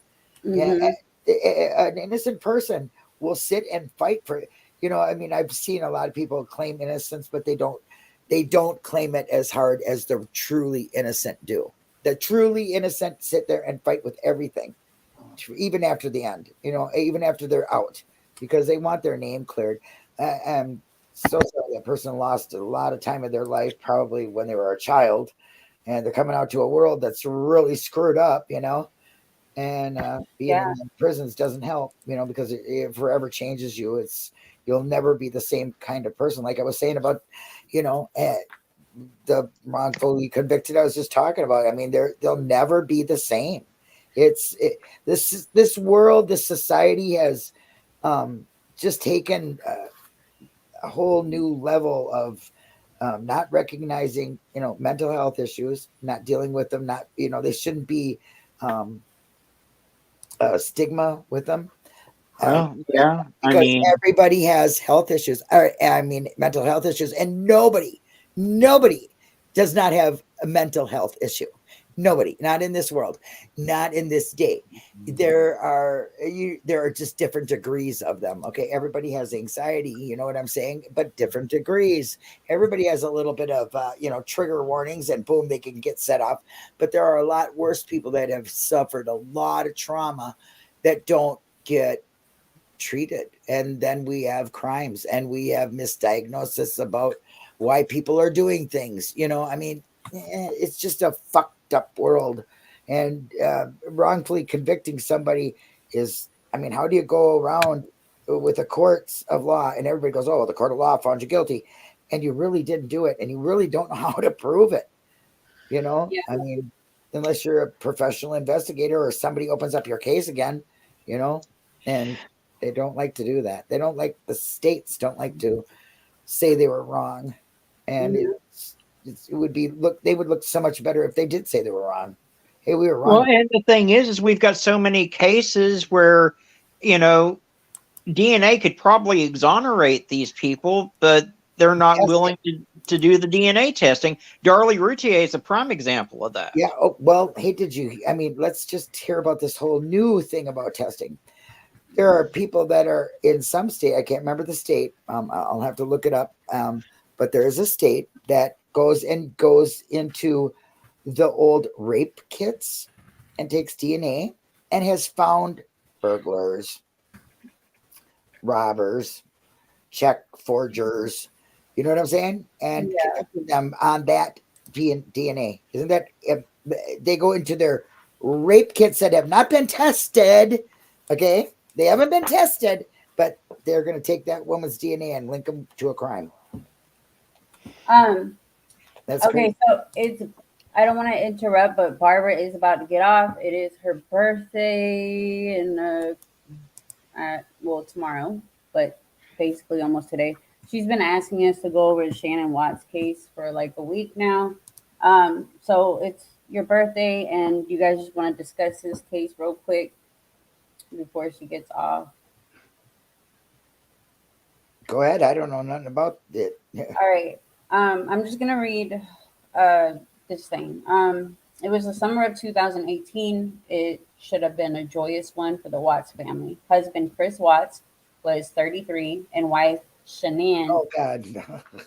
34, I don't just even. found out they were expecting a son to join 4-year-old Bella and 3-year-old Celeste in their suburban home of Frederick, Colorado, about 27 miles north of Denver. Um, Chris worked as an operator at Anadarko Petroleum. Um, and Shanann's frequent business travels for the nutrition supplement company Lavelle. Their lives centered around their daughters, as shown in Shanann's frequent Facebook posts. So she was always posting on Facebook. They looked like a really happy family. She always posted her kids. She was always on video showing their whole family. Um, Shanann's uh, let me go down because I'm not going to do all of that. Okay, so they got married November 3rd, 2012. December 17th, their first child, Bella, was born. July 17th, 2015, their second daughter, Celeste, was born. June 15th, they actually filed for bankruptcy. They had a combined income of $90,000 in 2014, in addition to credit card debt, student loans, and medical bills. The couple filed for bankruptcy in June 2015, stating that their $3,000 mortgage and $600 car payments took up most of their $4,900 in monthly expenses. Additionally, their homeowner association sues them for unpaid fees. Um, May 5th, 2018, Shanann posts a Facebook Live video. So they have the video here, but it's kind of long, so I'm not going to really play it.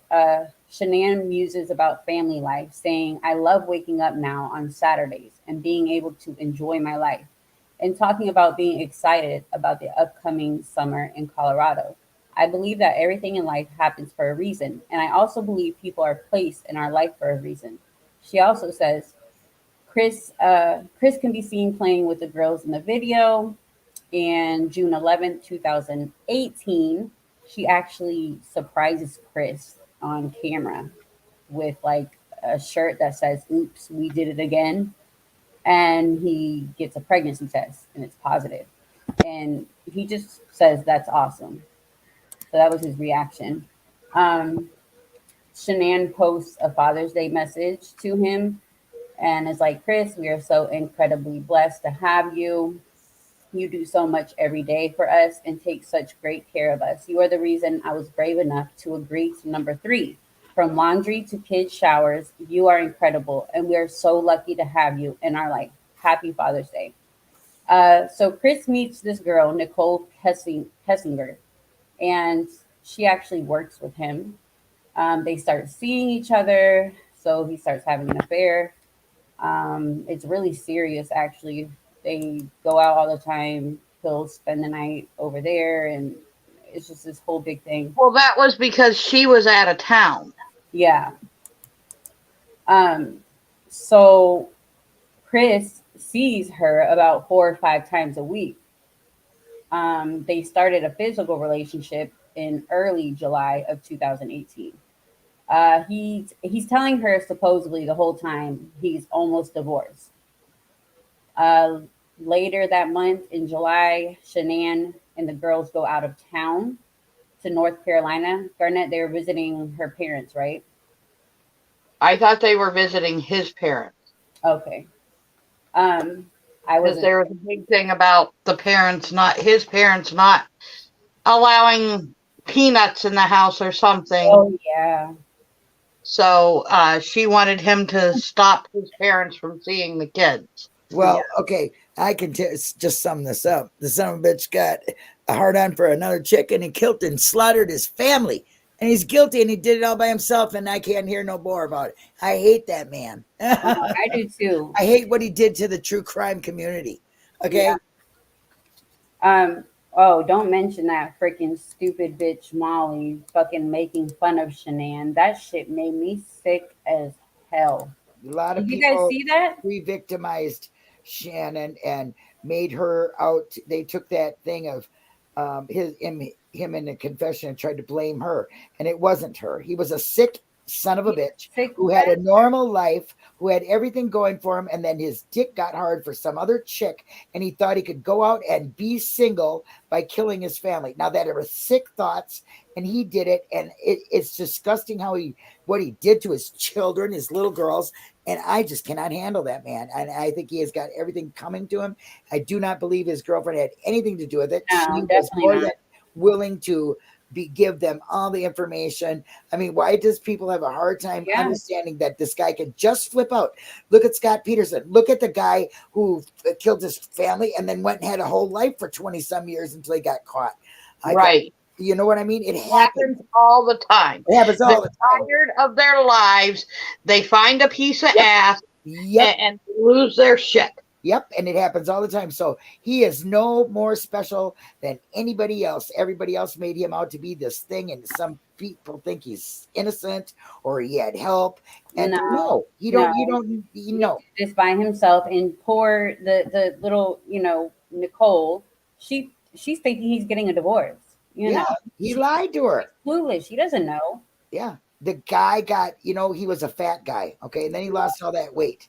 And he became, worked out. And somebody paid attention to him. So he thought it got to his head. The guy he was strange to begin with, if you ask me. I mean, he was just different. And, he should have just, I don't know. You can just, something snaps in some people. You can't, I don't know what it is. I have no idea. I don't even know if there's a professional name for it.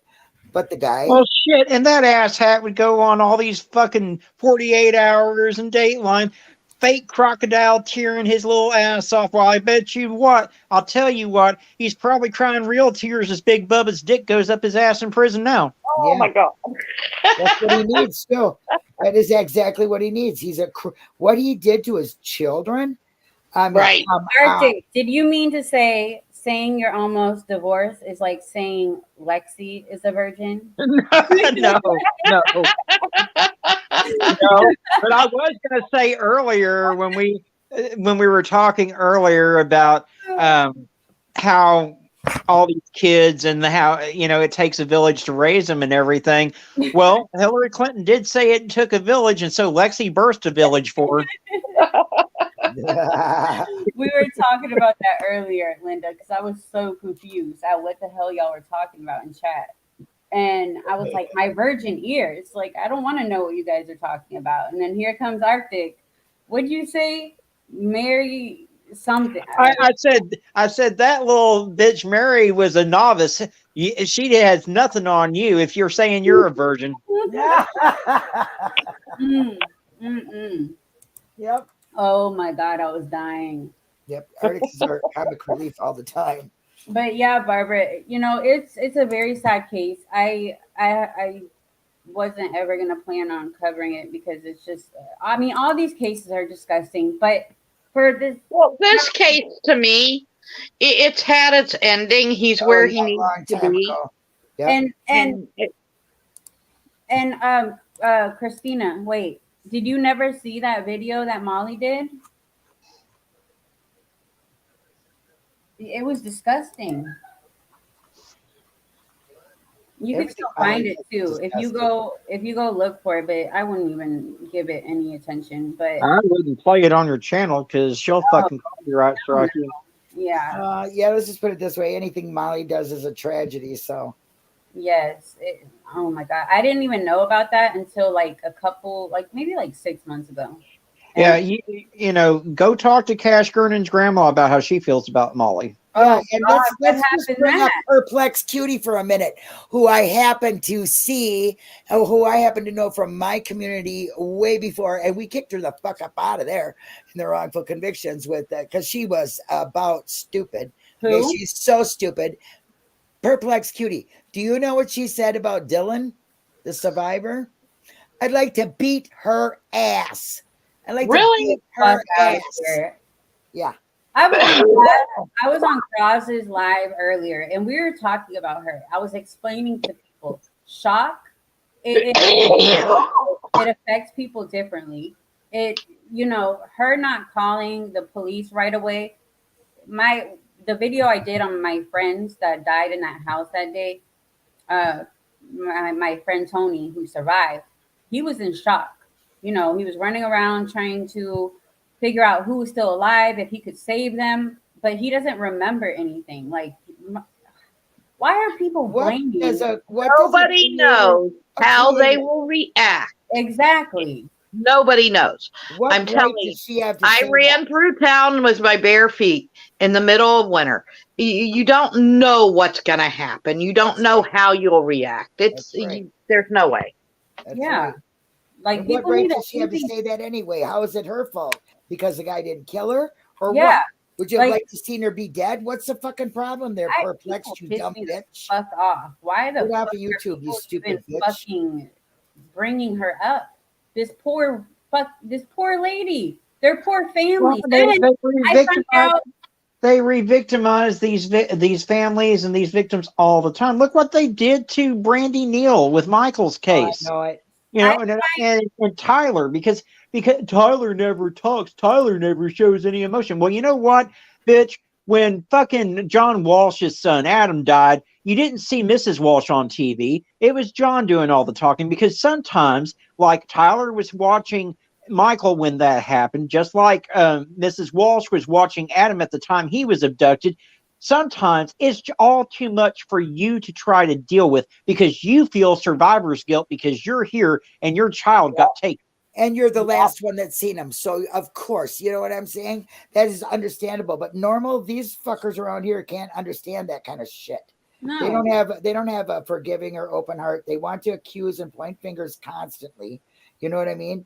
Like, voices behind the wall, you dumb bitch. You're dumb as hell. You're stupid. You and your victim, and you're lying, and you're GoFundMe. Well, I just want to say, I think that Moscow's police department has done such a wonderful job with this case. I agree. They have. What? Did you hear about? I didn't even know about this when I was. I agree, on Garnet. Roz's show. Did you guys hear about the FBI agent that told the police that they should have looked at one of their dads, one of the victims' dads? That's probably not true.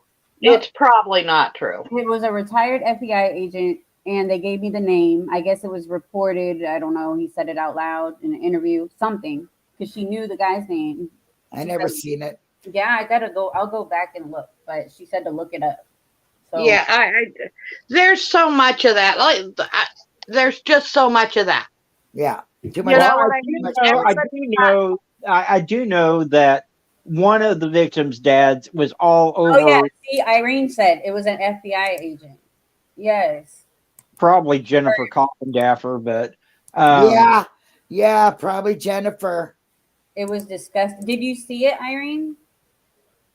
Yeah, he was like telling them to apparently, you need to look at this victim's dad. Like, I don't know.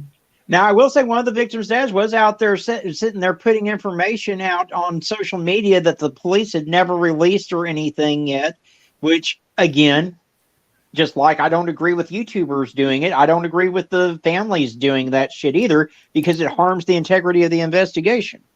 Well, the dad that was putting that all out there also came out days after the arrest and said in an interview that he apologized to the police department. He really had judged them too early and thought they weren't doing anything. Well, And and I get that. Yeah, and I've been guilty of that shit too. I'm not putting information out, but I like with the Delphi case, I was really hard on the Delphi Police Department because we went 6 years and we right, didn't hear hardly shit about that case. But they had been slowly and meticulously working the case the whole time and had suspects in it. They just didn't release that to the public. That's how it should be. I mean, look how they finally caught the man. But all Okay, and that's true to an extent. But I mean, when a case is 6 years old and you haven't, from our perspective, at least from my perspective, 6 years and you haven't brought anyone to justice yet, sometimes you may want to, I don't know, maybe release a little bit more information so maybe someone can help you bring someone to justice, but you never know what they already know. So, I mean, it's a double-edged sword because in some of these cases, 6 years goes by, you know they ain't doing fucking shit.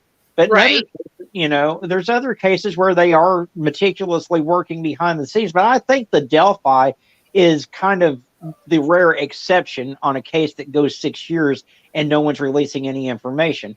I mean, like Cody Bigsby's case pisses me off because back in February of last year, they found a jacket that is identical to one that Cody was photographed in. They were supposed to be doing DNA testing and all this shit to it. We haven't heard anything.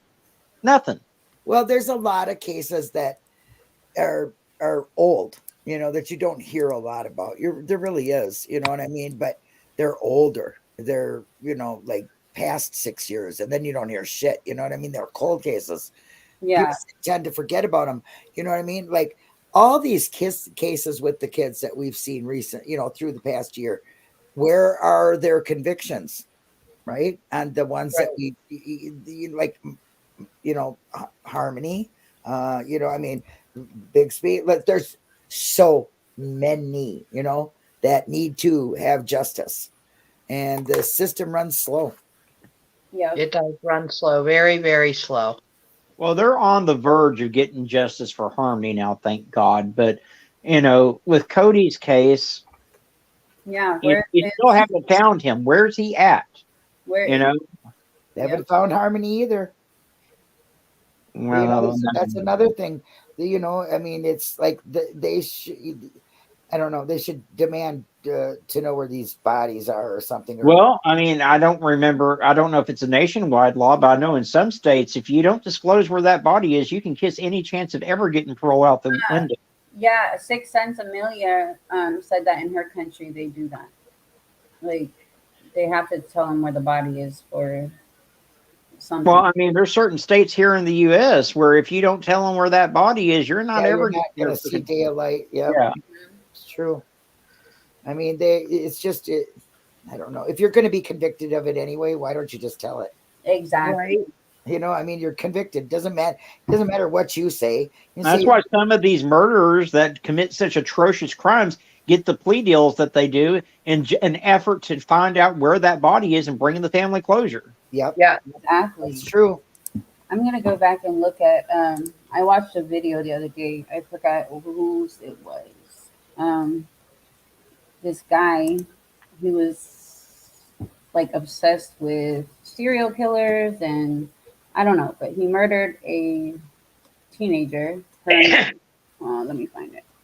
Anyways, he got caught, and because he went on like a little rampage, he knew his wife was going to turn him in. So they brought him into the interrogation room, and they're like, just we know you're a good person. We saw your house filled with Bibles, and just tell us where the body is. Like let the parents get closure, let them see her one last time. He's like, I need to be moved first. Like I need to be back in Oregon. He was in a different part of Oregon, and he needs to be somewhere else.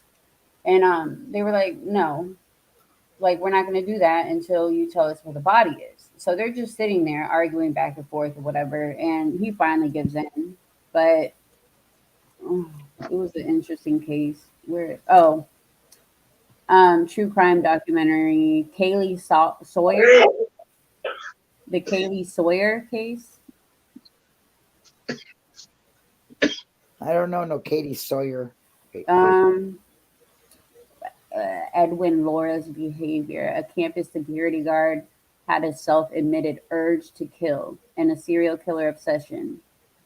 So, but yeah, it was bad. He ended up like sexually, whatever to her. He hit her over the head a couple times, and her boyfriend just got in a fight. She got out of the car. She decided she was gonna walk home, and here goes the security guard, like seeing her, and he just took her life, and she was so young. Um, it's just disgusting. Yeah, it's too much, man. Sometimes it's just way too much. Yeah, like why? Why? Well, that's something that's trapped in their evil minds, because there'll never be a good enough reason for why you take somebody's life, or why you torture them, or why you do the things you do Reloaded. like that. Never, there'll never be a good enough reason for that ever. There is none. You weren't there when we did our. Okay, so do you think people are born like that, or I just had this discussion with somebody just the other day with somebody, and I said, what are your thoughts? Because we were watching some movies, and I said, well, I think two things. I think you can be born that way, okay, and you could be raised in a perfect family, and you can be just the oddball and be born that way.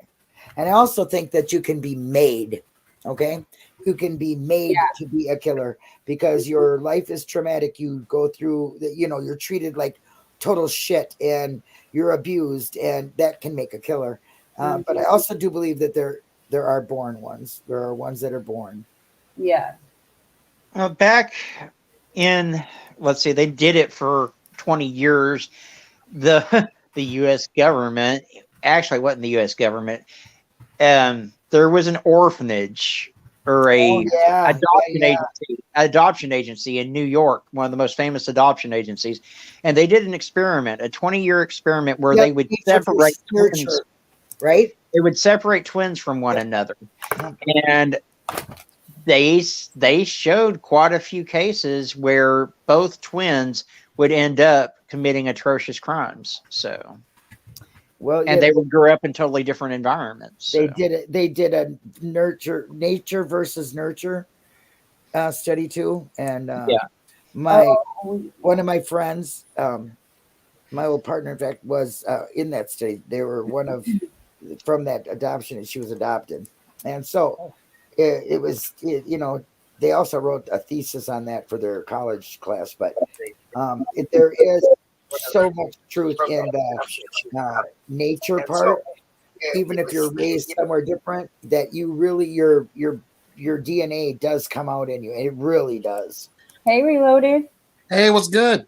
Thank you for joining us. How are you doing? I'm all right. Good. Oh, what time's your live tomorrow, Bat? The usual time, Sunday afternoon, 6 in the east, 3 in the west. I'll be there. I'll be there. Great. I'm not tied up. I'd love to have you. Just like here, we're just talking true crime and whatever else is on our brain. Yes, I'm always. I'll tell you what, I got 2 videos you need to go watch. That would be great for you to discuss on your channel tomorrow. Is it missing persons? No, we're talking about 6th graders that went on a field trip to the strip club, and we're talking about a basketball coach that sent dick pics to one of his athletes. Come on, you gotta be ribbing me, man. Nope. Yeah, big ass world, ain't it, buddy? I will make sure to check this out before head hits pillow tonight, because tomorrow I gotta go to church, and your boy the last is gonna portray Martin Luther King doing his "I Have a Dream" speech. Oh yeah, that's right. That's Monday. What's Monday? Martin Luther King. Oh yeah. Yes. A great man. Yeah.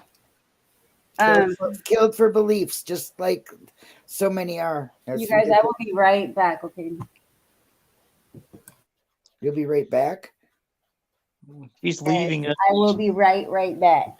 She always is right back. I no problem. But yeah, Irene, it's crazy. I'll drop the link to my channel so you can go check them out. I did the 2 videos on that. Hold on 1 second, and I'll drop it. Drop checkings too. I will. I'm still in a state of shock on Fox. You got 2 videos up. One with 6-year-olds where? In a strip club. 6-year-olds go to a strip club and ride the poles. After a field trip. Yeah, somebody picked a pizza place that was a. You could just hear the wheels turning in his head. Who thought it was a great idea to allow that?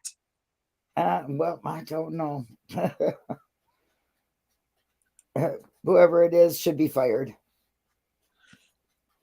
immediately. Fired in jail. I mean, let's go to the pizza place after we go see the science museum, kids. And guess what? There are going to be some stripper poles there. You can dance on it. You can learn how to dance. Future job security. And a responsible teacher, the entire crew should have been like, when they pulled up, been like, okay, this is not where we're going to eat. We're going to find a different place to eat. Yeah, thanks. Oh my God. I think so too. I'm with you on that one, Garnett. I mean, of all the pizzerias in Detroit, Michigan, they picked the one that's attached to a goddamn strip club. Exactly. That's not a mistake. That's not, when you pulled into the parking lot, when you seen the half-naked girl on the billboard, you should have turned around. Right on. Right on. Oh man, Fox. I'm on your page right now, and I'm looking at it and still don't believe it. And you'll hear about it and still won't believe it. Yeah, we're still in shock too. I'm in a state of shock right now. Just looking at one title. I mean, like, are you kidding me? It's gotten pretty bad. Like I said a moment ago, who in their right mind does something like that? They ain't in no right mind.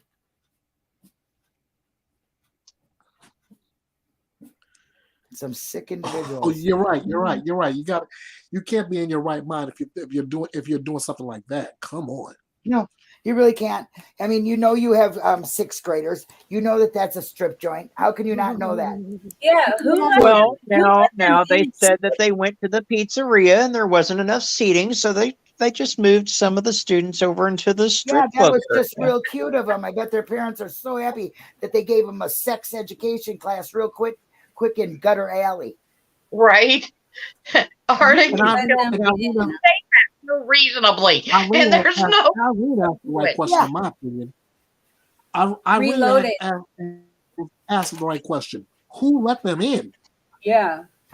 Well, okay, but the strip club part wasn't open. I'll be a little fair there. It wasn't open at the time. Yeah.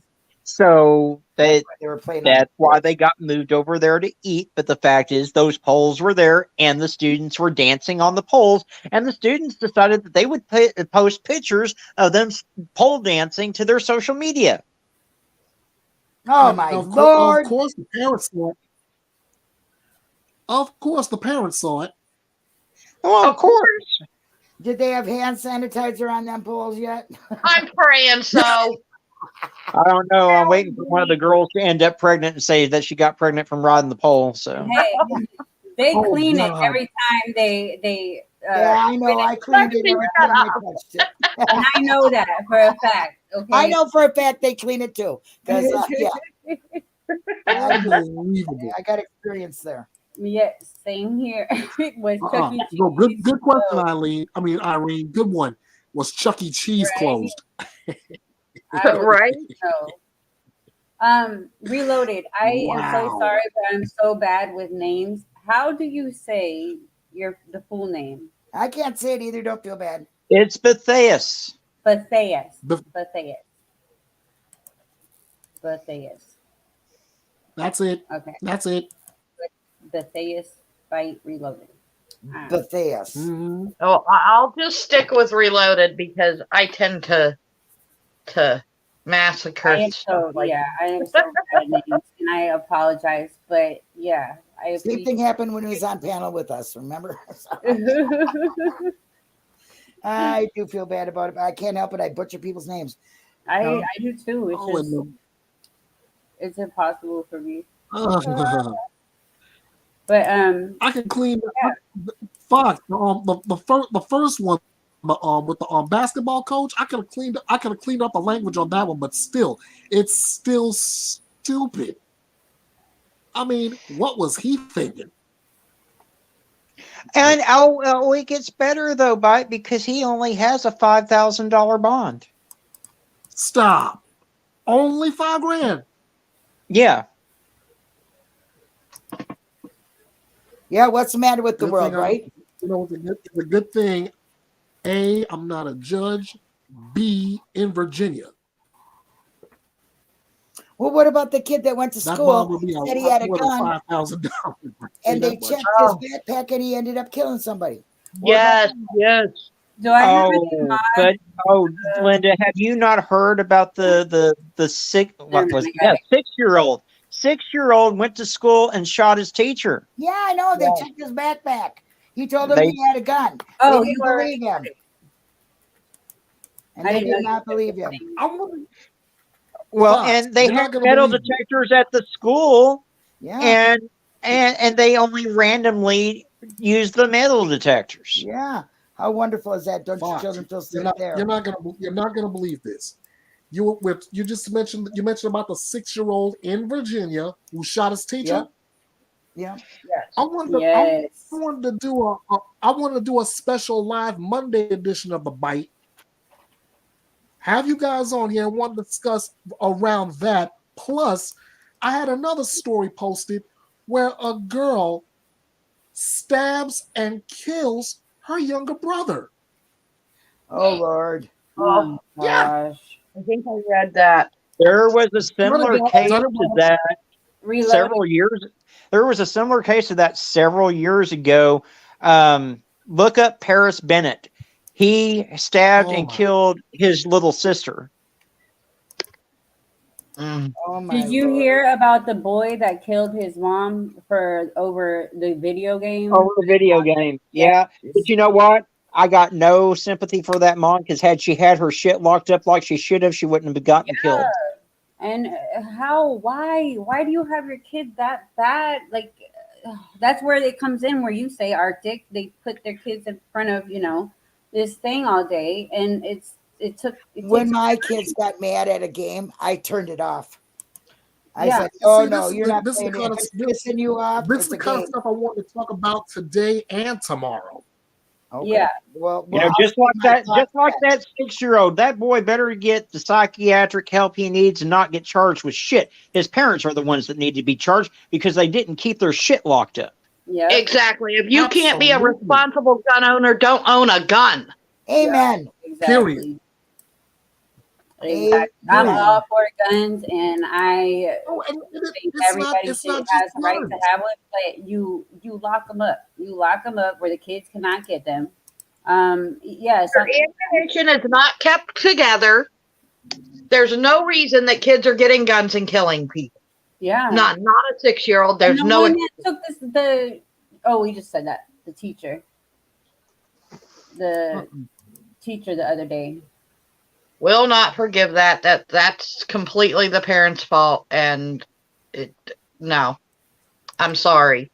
I don't believe in blaming the parent all the time, but in a case where a 6-year-old has a gun, that's somebody's irresponsibility. Amen to that. I agree 1,000%. I totally agree. Yeah, I totally agree. There's no excuse.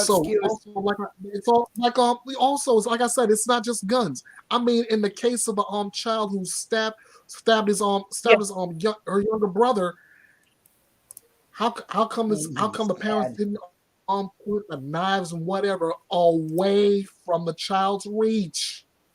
Yeah. Well, how old was the child? Hold on, I got the video up. I'll give you the link. Okay. Yeah.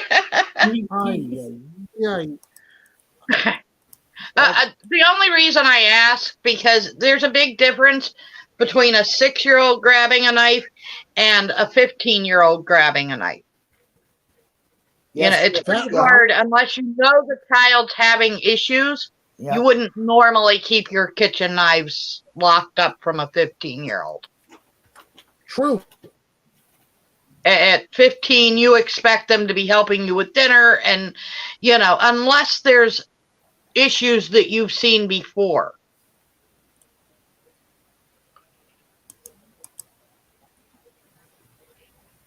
Yeah, kids shouldn't be playing with any weapons at all. Let alone going to try to kill somebody about it. That's what they shouldn't do. Right. Oh, for the record, she was 12. Oh, wow. Here's that video I posted. Oh, is that on your channel? It's on your channel? Why would any 12-year-old want to do? I'll go. Hold on. What is going on with that 12-year-old that makes them want to kill somebody? Right. What has happened in that home or in that child's life? What's happened? None of y'all copy strike me, okay? We're all copy striking you, bitch. Yeah. Oh, we lost Arctic. Oh no, he'll be back. I'm sure he will. He will. All right. So is it under? Let me see.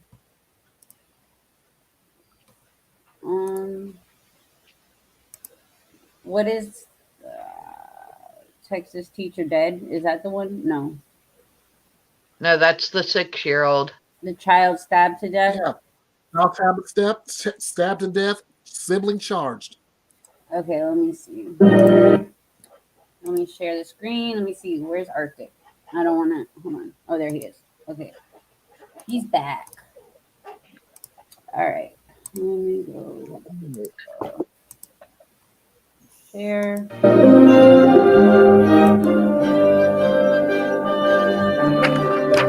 Go ahead and fast forward through the intro. Like that's like my signature intro.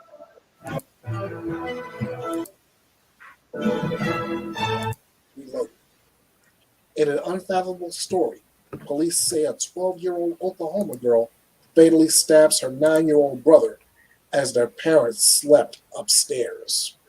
Authorities in Oklahoma have arrested a 12-year-old girl accused of fatally stabbing her younger brother as their parents slept upstairs.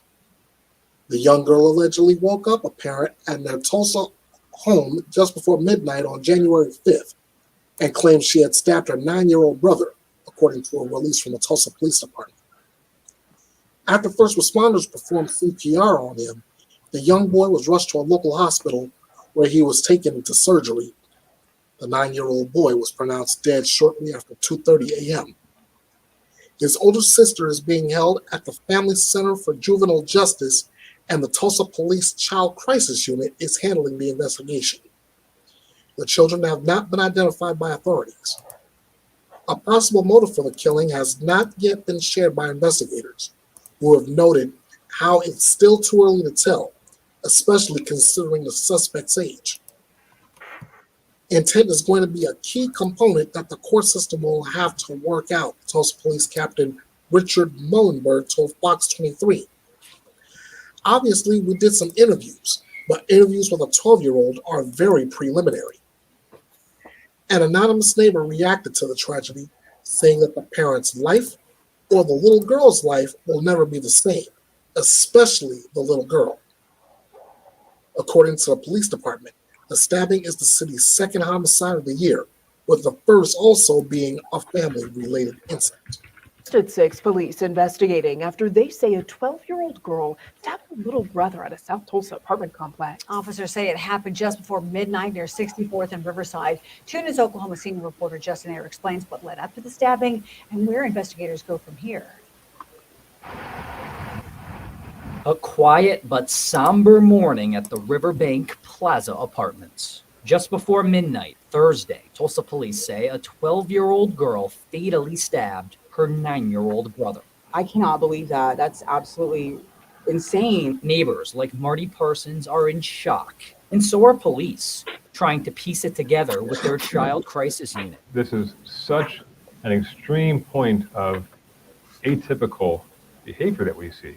Last year we had nearly 70 homicides. Not a single one of them was perpetrated by a 12-year-old. Fire and EMSA crews tried to revive the boy with CPR, but officers say he died in the hospital about 2 hours later. Police say officers learned the children's parent was asleep upstairs when the sister woke the parent up to tell the parent she stabbed her younger brother. Wow. The 12-year-old suspect is currently in custody at the Family Center for Juvenile Justice, where the juvenile court system decides how long she'll stay there. Sometimes juveniles are what's called a youthful offender, where they've committed a heinous crime, and even if they're under 18, they still get charged as an adult. Oh my God. In this case, the suspect is so young that that's not going to happen. A motive hasn't been released. It's got Parsons contemplating her own future. I don't know if I even want to stay now, because I mean, that's crazy. While the family remains on everyone's mind. In a general sense, they're losing 2 children. One is now deceased, and one is now the suspect. Justin Air, 2 News, Oklahoma. How horrible. Hey guys, this is the last heartbreaking. That is so horrible. Oh my God. And then just imagine your child waking you up. I wouldn't believe it. I would be in shock. Oh, did anybody pick up on how he stressed that the parent, it was very important to him that it was a single parent family, and I that just sort of rubbed me the wrong way. Like he was blaming it on Yeah, that. yeah, like he definitely had some sort of a personal issue with it being a parent. Mm-hmm. Like that just rubbed me the wrong way. I mean, this is a tragedy, and for God's sakes, but just because you're a one-parent family does not make you raise murderers. Exactly. It's that's there's the problem something with mentally unstable in the little girl, for sure. From And all- what from happened- all- how from do all we know that this- she's not single because the father molested the child? That could be a thing too. So maybe the mother's a single parent because of that. So right, true.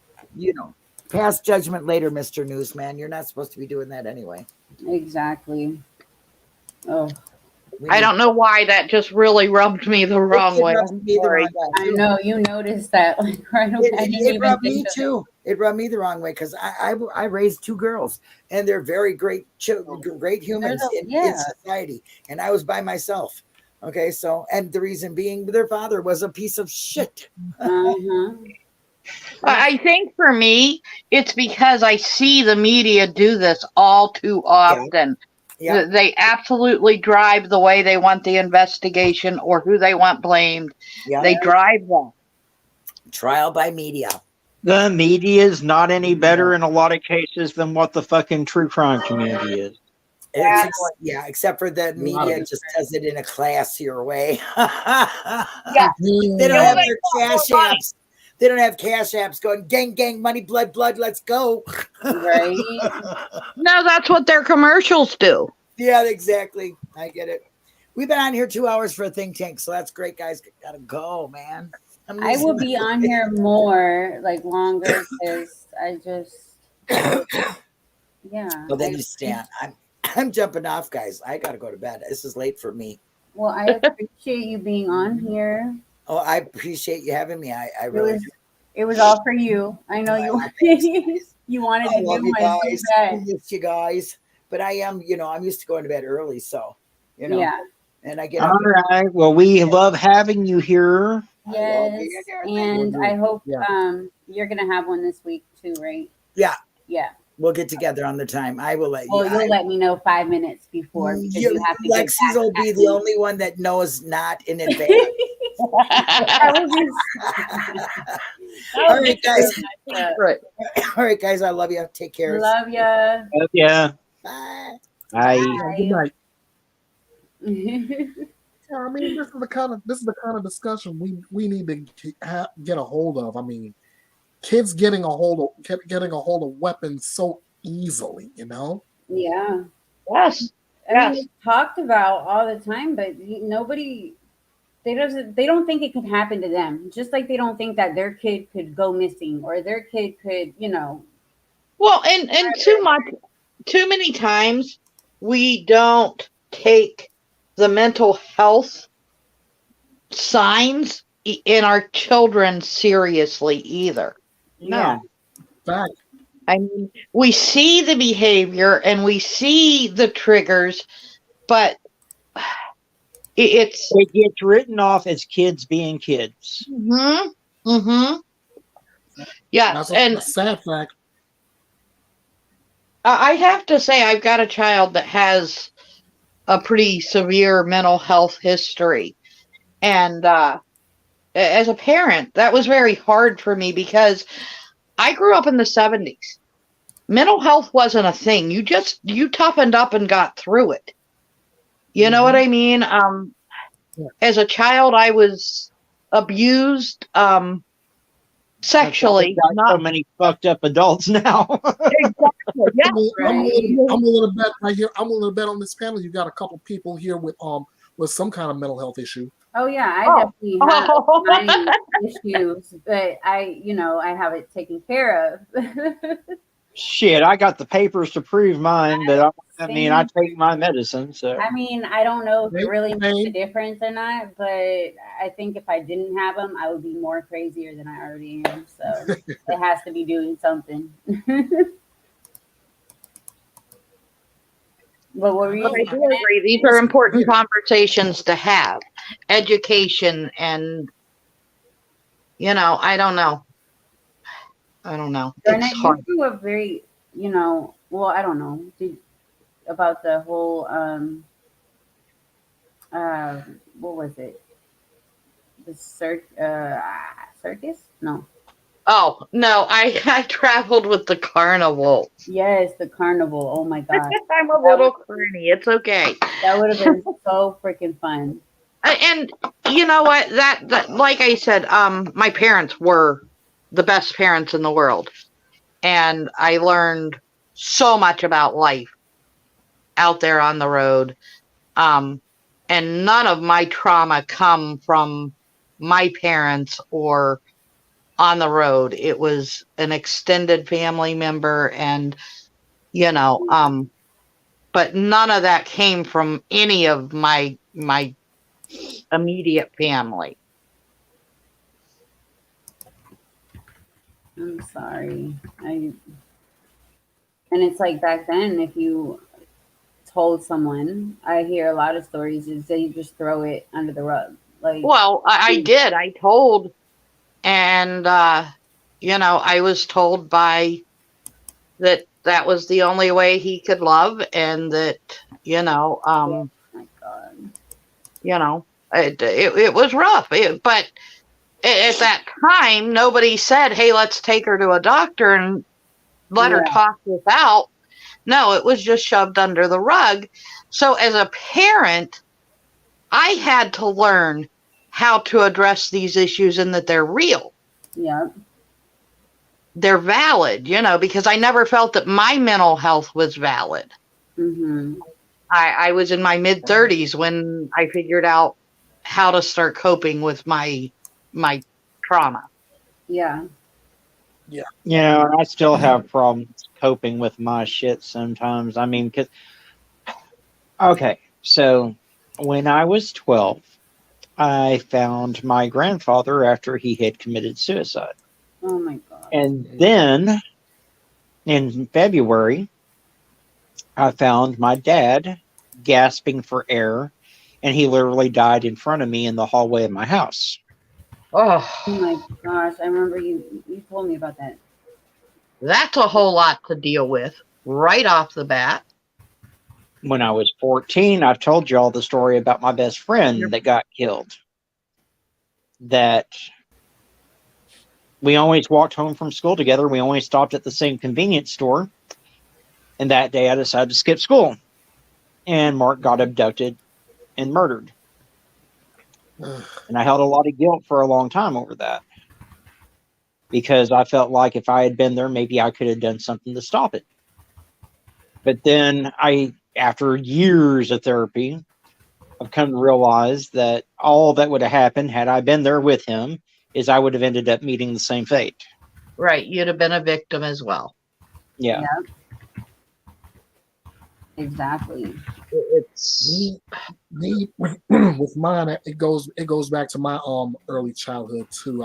I've been bouncing around from one foster home to another and to another, up till I get to the one where I had a family to call my own. I had a place to call home, and I didn't suffer the abuse that I suffered going through the other foster homes.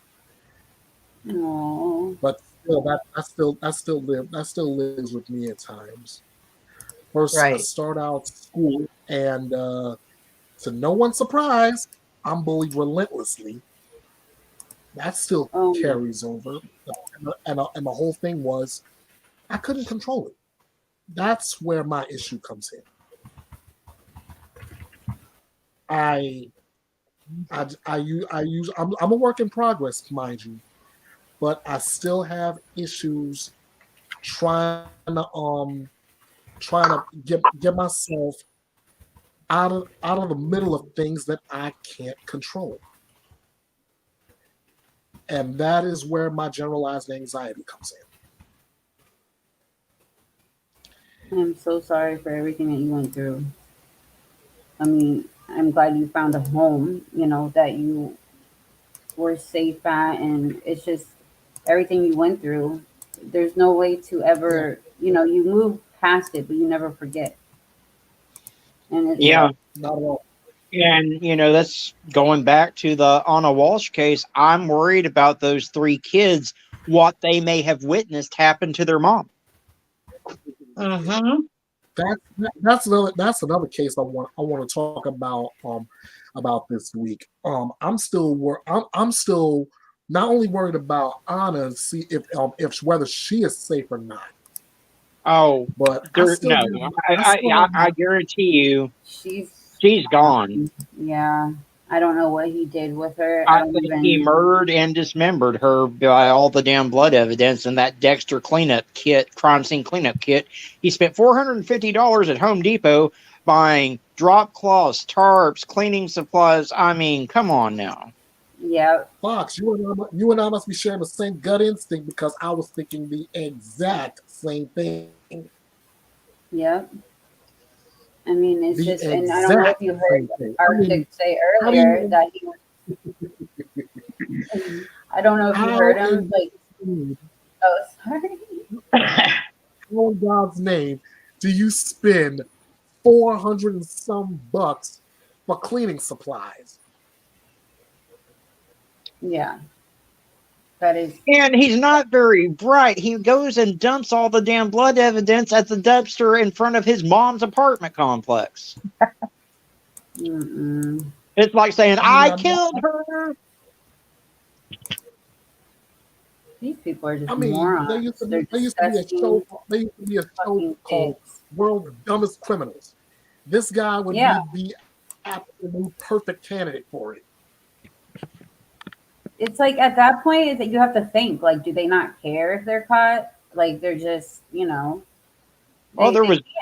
all those cleaning supplies and he still couldn't clean the blood up out of his damn basement. And what the fuck? What's the point of even cleaning it up if you're not going to do the shit? Right. Some of these criminals act like they want to commit the perfect crime, but, well, let's just say perfection is not in their DNA. Mm-hmm. I mean, but come on, $450 worth of cleaning supplies and you still leave blood evidence all over your damn basement and the bloody knife? Mm-hmm. That's like double wrapping your dick and still getting a chick pregnant. Oh my God. Arctic, we need your... Can you tell us some jokes? Oh God. We got the punchline for the night. Yes, we need some jokes from Arctic. Before you do, Thing. Lexi, Huh? I gotta get off of here. No. Yes, I'm getting the sideways look. Tell your hubby yes, tip, please. Please. You're in good hands, honey. I know. I love you. I love you, and I'll message you if you're still awake in a little bit. All right, honey. Okay. Bye. Good night, Garnett. Have a good night, guys. Like Night. and subscribe, guys. Yes, you guys. If you guys are new here, Irene, this is myself and Garnett's channel. We run it both together. So that was Garnett. Yeah, Arctic. Let's get some comedy. I'm too tired to tell jokes right now. Come on. All right, I got one. This is my go-to if I can. I've been waiting to pull this one out from somewhere. A man's been having an affair with a woman from Italy for 10 years. 10 years. One day the woman finds out she's pregnant. The man doesn't want to ruin his reputation. Too late. He doesn't want to ruin his marriage. Again, too late. So he tells her that he's going to send her back to Italy, to cover his tracks. Woman says, okay, but how do I get in contact with you to let you know when the child is born? He tells her to send me a postcard. On the postcard, I want you to write the word spaghetti. That way, I'll know when to send you the child support payments. I'll be sure to make the payments. I'll be sure to make the payments until the child turns 18. Oh, he's about to wish he didn't say that. It's 9 months later now. The man is at home with his wife. Wife just is receiving the mail. Wife tells her husband, "You received a strange postcard." He tells her to just set the postcard down. I'll read it later. A few minutes later, he picks up the postcard and he turns as white as a sheet. The postcard read, spaghetti, spaghetti, spaghetti, spaghetti, spaghetti. 3 with meatballs, 2 without. Send more sauce.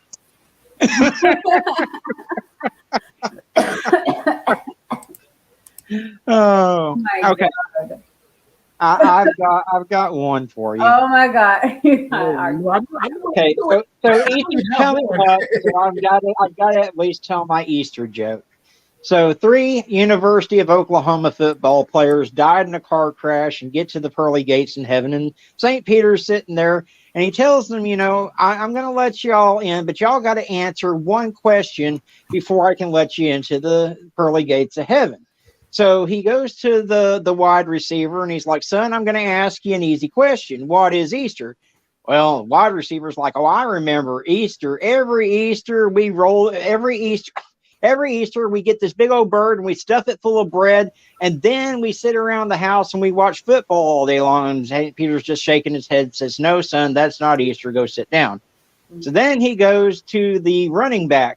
He's like, son, I'm going to ask you an easy question. What is Easter? Running back's like, every Easter we sit there and we get this tree and we put all kinds of pretty balls and lights on it. And then we open up presents in front of the fireplace. St. Peter once again shakes his head and says, no, son, that's not Easter. So he goes to the quarterback. And he's like, son, I'm going to ask you an easy question. I know you're supposed to be the brains of this here outfit. And I just want to know, what is Easter? So the running back gets this big, long narrative of what Easter is all about and stuff. And St. Peter starts getting real excited. And then he goes, And every Easter, they roll back the rock. And if Jesus comes out and sees his shadow, they know it's going to be another 6 weeks of winter. Oh, Lord. Oh, Lord. The wide receiver don't know. The running back doesn't know. And the quarterback confused Easter with Groundhog Day. Oh my God. I can't. I can't. Unbelievable. Arctic always comes up with all this, like, he has us dying all day over chat, over our little chat thing. And oh, it is hilarious. If you were ever Oh, having my a bad God. day and you knew Arctic, he'd cheer you up in a second. But Oh, yeah, oh, what man. else is there to talk about? Oh shoot. What time is you said you're planning it around 6 tomorrow? 6 Mountain 6 Time, I in the think is east, what he said. 3 in the west. What time The is 6 in the East, that'd be 5 o'clock Central Time. So, okay? Mm-hmm. I have a live scheduled. Let me see about that stupid freaking guy. Oh, where is it? Is that that stupid freaking guy you're talking about? The Peter. suspect with the Idaho 4 murders? No, no, Peter Scully. So mine says 8 p.m. Is that gonna be the same? No. no, his is at 6 your time. So that gives you 2 hours before you have to do yours. Okay. I am not good at time zones. Oh, Lord Jesus. But no, have you ever heard of Peter Scully? Horrible, horrible dude. Disgusting. Give me a few deets. May land in my discussions tomorrow. He is a pedophile and he ran an under a dark web what is it called, like a child pornography thing where he would sell videos of children, like babies, the youngest being 18 months, being tortured, abused, and all of that. um, he made so much Nice money. guy. People were buying his videos for $10,000, and he Oh my God. he was on the run for a while. Like he left one country, went to another country. In Philippines, he met like a bunch of girls and prostituted them out. Used to he told her like, "Hey, I want children, you know." And she was like, "We should adopt." And he was like, "Oh yeah, you know." But she was like, "I want a boy." And he was like, "Oh, I want a girl, whatever." So she brings two girls from like the street, like thinking that this man just wanted kids. Um, and she came home one day and they're tied up in the bed and he's making videos of them. Like it's disgusting. It gets dark, like really dark. This is the kind of guy you want to bury him about 8 to 12 feet under the prison that he's going to be sentenced to. Oh yes, and he made his victims dig their own graves, like, and he would put them in there and bury them. Like it's disgusting. He had over 75 victims. It's a lot. It's a lot. And Arctic, we never, the ones that I sent you, the one we were supposed to go over with checking, the, what is it called? Let me find it because it was so long ago and I keep rescheduling it. That call center murder, remember? Oh, yeah. We never talked about it again. Hey, I got a That, doozy of one for you that shit crazy. coming up in a minute. I got a doozy of one coming up in a couple of minutes on CBS's 48 Hours. Listen to this description. a woman charged with second-degree murder with a weapon in the stabbing death of her fiance talks about her claims of self-defense and the investigation into the victim's death. It's called Melissa Turner's Closing Act. What? Yeah, Melissa Turner is charged with second-degree murder of her fiance. They're talking about the murder weapon and the investigation into her fiance's death.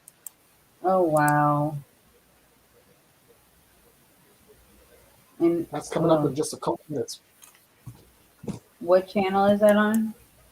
It's going to be on CBS if it's 48 hours. Yep.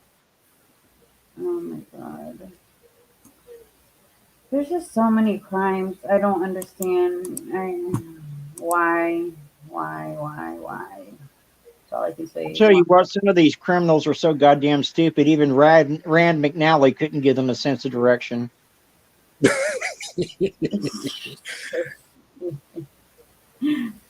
Man, I'm laughing, but you're speaking a lot of fact here. There's a man tried 4 times for killing, set free after charges dropped. Oh wow. Oh, the boy in the box, the Joseph Zarelli.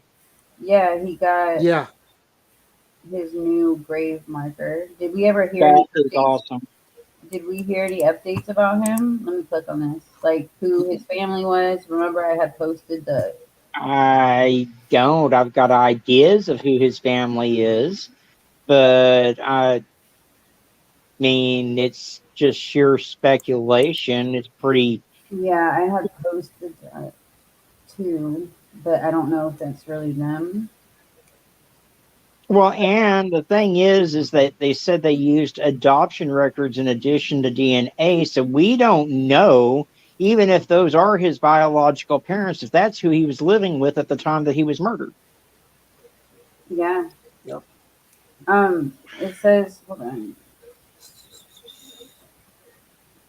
Augustine died in October, just 6 weeks before advances in DNA and online records. In his heart, he knew he would never live to see the boy identified, and he didn't, which is just crushing. With the mystery of the boy's identity solved, police now hope to learn how he died, even if it's too late to make an arrest. Both of the boy's parents are dead. Oh, so it was them. Although we don't know. They said that both of his parents were dead at the press conference, but they didn't release their names. Now, that I sent pictures, I think, of the tombstones where I believe it's them. Yeah, I had those. Remember? Yeah. He has living siblings.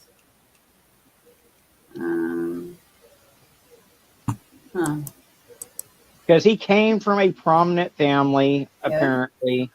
And yeah, I don't know. That case, it's 65 years. I don't think anyone's alive that would be connected to that murder at this time, honestly. This says the revelations and the truths they tell can be hard to hear, especially for those learning of long buried family secrets. The boy's paternal relatives on the Zarelli side have mostly declined to speak to the press as they grapple with the news of their link to one of the city's most troubling homicides. Police have not yet identified the child's mother or said who was raising him. But the clues they disclosed at the press conference last month have thousands of online sleuths in a frenzy trying to unravel Joseph's life. Fletcher believes the rest of the story and our shared history as a society should be revealed no matter the pain involved. We're humans, and humans have evolved in this country and other places on bumpy roads. It hasn't always been pretty, but we continue to evolve and hopefully become more civilized, said Fletcher. Hey guys. Huh? No, that was just on me on my channel. Don't worry about it. Joseph's photo had been my mother and my uncle grew up with his grandparents in West Philadelphia, a few blocks from the Zarellis. When I was a cop, I patrolled that neighborhood, Fletcher said. The coincidences are unbelievable.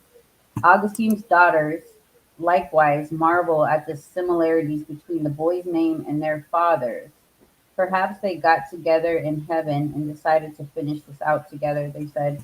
This has been our whole lives with this boy, our whole entire life since we were children, said Kim Augustine, Braxton's sister.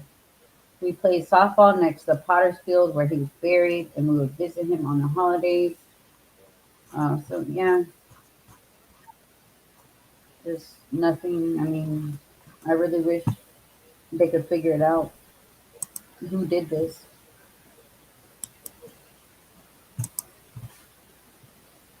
To me, when I was like, oh my God, they're just gonna, forget about it, or hopefully people forget. But I'm glad they're working on it.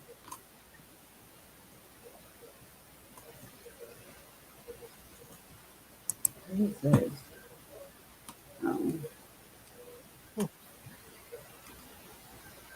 Oh, Kevin Spacey pleads not guilty to 7 more sexual assault charges. Oh, no shock. I didn't even know No he was going shock. to that. This guy see more charges than someone getting shock therapy. Really? Maybe they'll lock Spacey up with Cosby and Jared from Subway. At least he'll get a pudding pop and a 6-inch every night. Oh my God. Oh. Former Playboy model gets 10 to 24 years in murder of California psychiatrist. Obviously, he didn't do his job very well. Right? Or yeah. There's just so much going on. Oh my gosh. Let me go to my Aww, source. suspect arrested after 4 dead dogs. 3 of them puppies found in North Carolina dumpster. Oh, come on. That is so sad.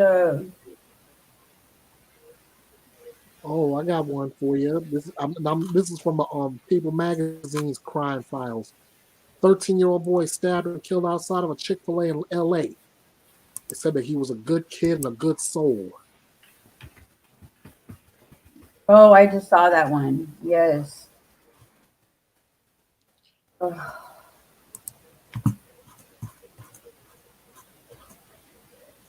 I mean, if you're going to stab someone over a chicken sandwich, at least get a Popeye's chicken sandwich.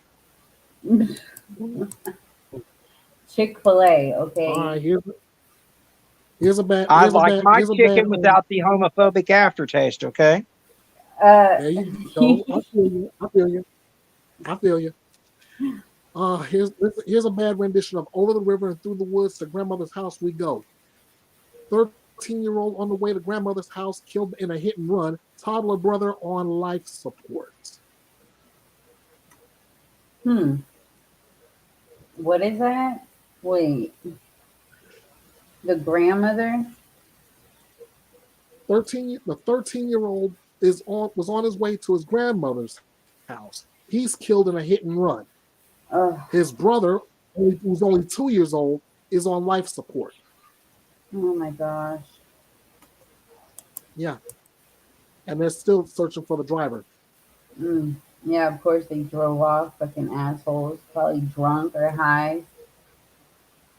There was a trucker couple from Arkansas that decided they were going to do a murder-suicide and wreck their tractor trailer out in Illinois. What? Oh my God. Did they die? Apparently. Well, the wife was found in the passenger side of the rig. No, the husband was found on the passenger side of the rig, and the wife was in the driver's side. And the theory is that the dude killed his wife and then turned the gun on himself. Dang.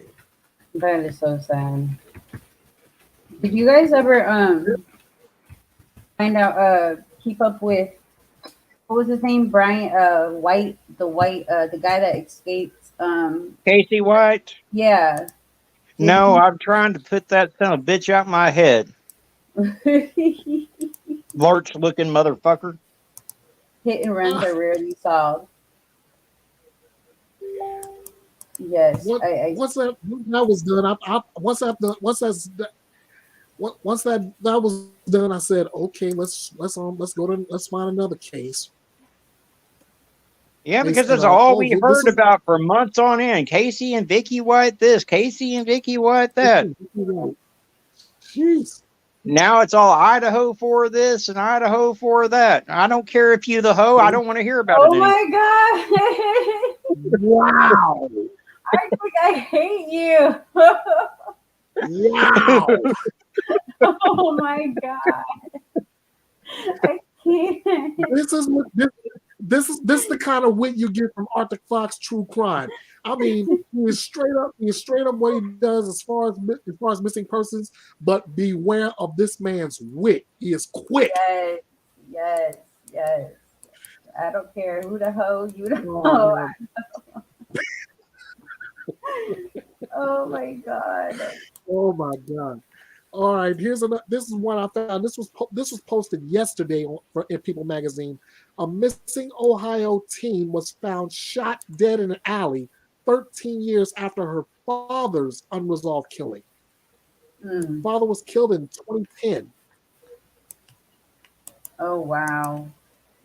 And how was she killed? How was he killed? Let me. I'm digging. It said he was a victim of homicide that is still unsolved. Oh wow. That's really sad. I'm gonna hit this line as a shout to everyone watching, anyone with information on this or the murder of DeAndre Green. Any information on the murders of either Deasia or DeAndre Green, you are asked to call Crime Stoppers at 419-255-1111. Callers can remain anonymous and might be eligible for a reward. You have the perfect voice for this. Like to go over this kind of stuff. It just feels like it's like I don't know. I really like your voice. I appreciate the compliment. No problem. It's just like you can do this really well. But as far as the missing persons shouts out like that, Arctic Fox is the man.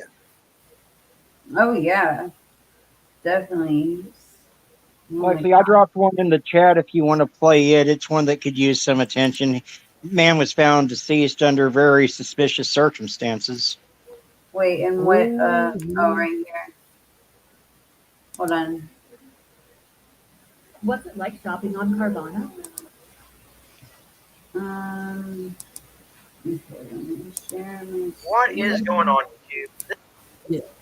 Share. Yeah. Damon Lazenby Jr. Share. Okay. It's a car buying process that lets you shop tens of thousands of cars in one. What is going on, YouTube? This is Arctic Fox. Welcome back to the channel.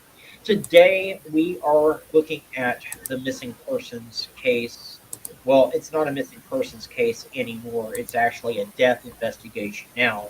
But we'll be examining the case of Damon Lazenby Jr., a 19-year-old young man who went missing on New Year's Day, 2023, and whose body was later discovered on the side of Highway 4 this past Saturday out in Concord, California. He'd been missing for a week, and the circumstances surrounding his death are very suspicious, to say the least. He had last been seen in the early hours of New Year's Day, and his car was later found on the side of the highway with the engine running and a flat tire. Not too far from where his body would later be discovered. the highway patrol shut down several lanes for hours to investigate. And the family is calling this very suspicious because they had already searched that area. Not only had they searched it, but law enforcement had searched it too. The family had walked and searched the area days prior to when the body was actually found. And that's why they don't believe the body was there, because they had actually walked that area themselves. Concord police had also spent days scouring the area using drones, canines, and ATVs. Not only that, but family members said that Damon did not appear dirty. Again, despite that area getting hit by several storms for the past week, and he was wearing different clothes than what he was wearing when the family had last seen him. So it was a 7-day search, and the weather had been bad. It was horrible, in fact. And if he had been there for that entire 7 days, his clothes would have been wet. They would have been dirty. They would have shown signs that he had been sitting there, especially considering how wet and stormy the weather had been. There's no way that he would have been there dry and clean like that. The California Highway Patrol is handling the investigation, and officers say the coroner will determine the cause of death and can't confirm any of the details from the family. Meanwhile, his loved ones are asking anyone who may have seen a vehicle stop near Highway 4 Saturday where the body was found to contact the police. I mean, this is just a devastating case, guys. A motorist was actually traveling down the highway, and they saw Damon's body. Thank goodness they called the tip into law enforcement and everything. But the family absolutely doesn't believe that this could be a suicide or anything like that, because he had never had any signs of mental health issues. He had everything going. He was a real positive person. Not only that, but suicide victims don't redress themselves in different articles of clothing. And if he had killed himself, he would have been there for that entire period. Um, and if you were going to kill yourself, why would you leave your car running? Obviously, something happened. The car had a flat tire, and I think something happened to him in the process of possibly him trying to get help for the flat tire. Um, Fortunately, Damon's family had already been near the scene searching for him when they were alerted by police that the body had been found. And they were able to immediately confirm that the body was Damon's. Um, and like I said, this is a crazy case. This family needs justice. They need answers. And I really hope that law enforcement is going to take a serious, hard look at this case, and not try to just assume that this was either suicide or whatever the case may be. Because he had no history of mental health or depression or of trying to harm himself. And again, I mean, it's just so sketch that both law enforcement and the family had been down that highway numerous times looking for him, and then a motorist that just happens to be driving by finds Damon. It's unfortunate, guys. So anyone that does have information related to the case, I'm urging you to reach out and contact law enforcement. We need to get justice for Damon, and we need to get justice for his family. Yes. Oh my gosh. So guys, that's what I'm asking for right now, is to share Damon's story out on social media, so that we can get him some justice. Someone out there saw something New Year's Day or heard something, and it's just a matter of them stepping forward and doing the right thing. Imagine if this was your son or one of your loved ones. You would want someone to come forward with that information as well. So, guys, do me a favor, give the video a like. It does help more people to see the video. The more people that see it, the better the chances are that someone will step forward and do the right thing. Also, if you're not subscribed to the channel yet, consider clicking that subscribe button. It really helps the channel out.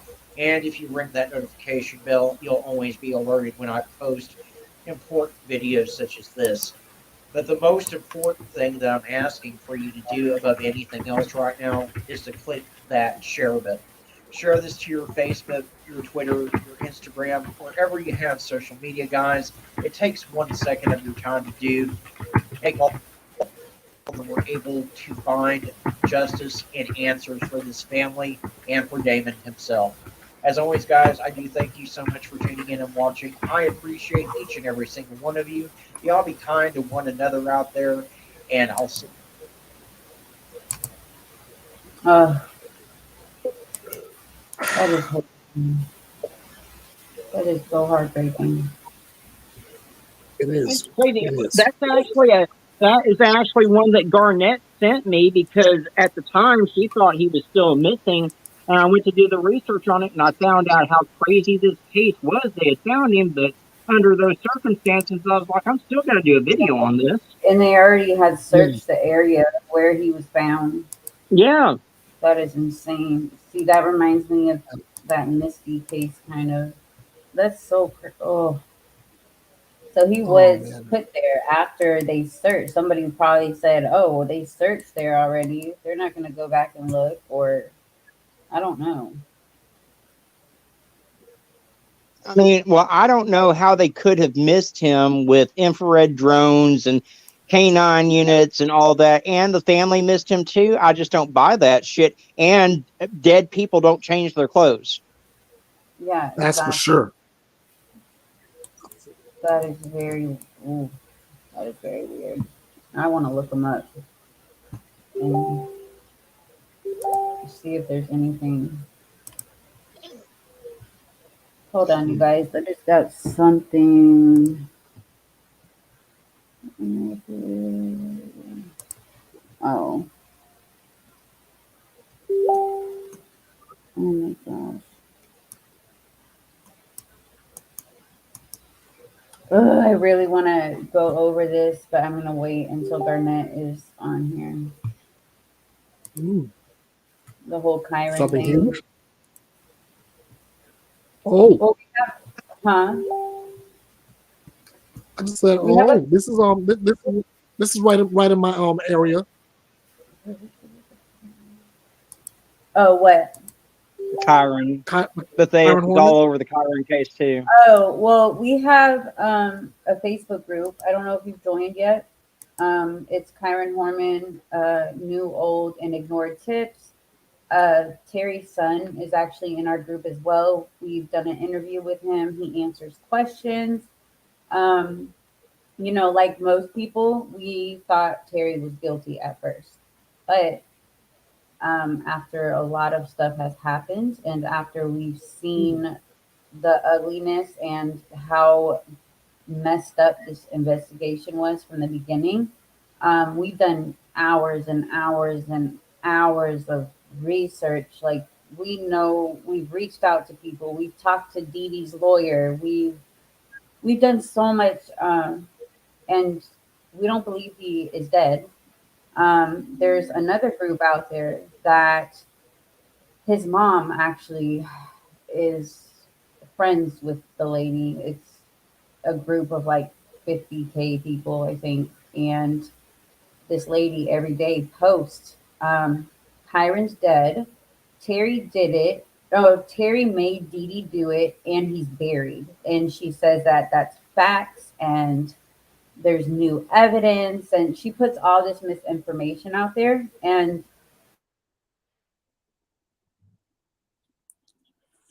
That's about as bad as me catching Casey Anthony trolls. to Ellie, they have thanked us like for pushing the new age progression photos, and that means something.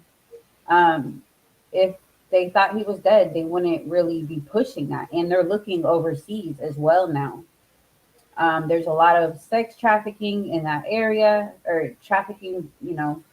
Um, it's a lot. Like, if you go into our groups or go back and watch our videos on him, you'll learn a lot of new information.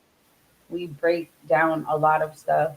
Um, for 12 years, we feel like he's been failed. We've been doing this for almost a year now, and we've opened a lot of people's eyes too, because it's just been focused on Terry and Dee Dee this whole time, but nothing's happened, you know? And that's why we don't think Kyron's been found. I mean, nobody's been looking because they're saying that they killed him. There's no evidence. There's no motive.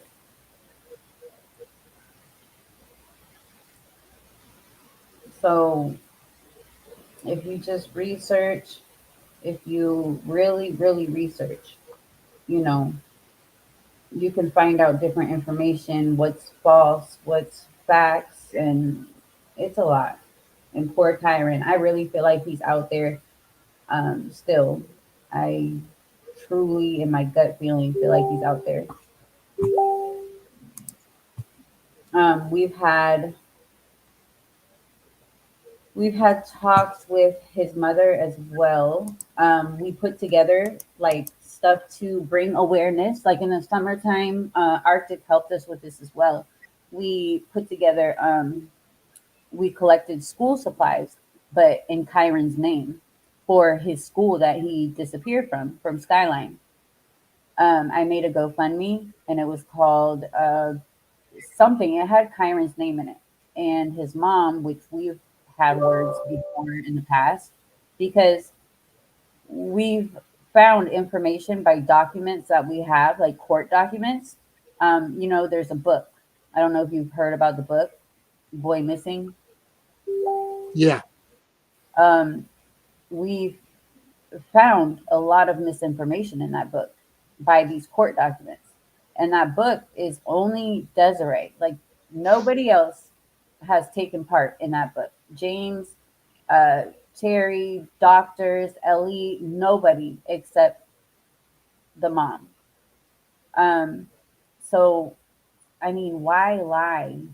You know, why say all this, especially with James? She makes, in the book, she makes him sound like this horrible, horrible person, like this horrible brother that hated Kyron, and James, he's like picking it apart, like, no, this is not true. This is not true. Whatever. And, you know, I think at one point he was talking about lawyers and, um, but anyways, I, um, I was getting at something. Oh, so the school supplies. She messages me and she says, you can't use, no, I message her because I was like, even though we have problems, like I'm going to ask her, you know, to do this in Kyron's name. So I message her and she's like, no, you can't use his name. And I'm like, you know, I'm telling her what we're doing. We're going to put flyers in each of the book bags, you know, just bring Right. his get more awareness. And she's like, no, if the money's not going to us, to me, you can't do that. And I'm like, what? She wanted me to take it down, and I didn't take it down because, you know, there's nothing illegal with that. But anyway, we ended up doing that. And then we got people to send like Walmart orders, and we had our old admin that lived over there pick up all these supplies, and she got stuff enough for 10 kids. They were book bags filled with the supplies and all. She met with the teacher there. They took pictures. Like they made 10 kids really happy. And we've done other stuff as well. Like we also are looking into trying to get a PI. Um, yeah. So we're really invested. Like this is, we are very passionate about this. Um, Let me put the group link in there if you're interested in joining. What is your opinion? I'm all about one thing right now, and that's the same. It's the same thing with all missing persons cases. I want to bring them home Exactly. safe. Yeah. Period. Exactly. What do you? I mean, there's a link to it. So we read, like, we go to that one group and we screenshot a lot of stuff and we put it in our group because we want to show people that, like, you can't give up hope. You know, this person the other day wrote under one of the other group's comments, posts. She was like, "Oh my gosh, this whole time I had hope that he was still alive." Like, this group is making people. I don't understand it. People are not looking because they think that he's dead. That's what they do. They assume. Yeah. And I believe we all know what happens when you assume, right? Yeah. And the mother even says it, you know. Well, her What friend. kind of mother is going to sit there and give up hope on finding their child? It would rather believe that their child is dead Yeah. than that he's alive out there somewhere. She believes that there's 100 acres, this 100 acres that police need to search. But what's the holdup? You had all this money from a GoFundMe, from people, from car washes you've done, and this and that. Where did all that money go to? You know, and why are you not pushing people to hang up these age progression flyers to look? I just don't understand. It drives me insane.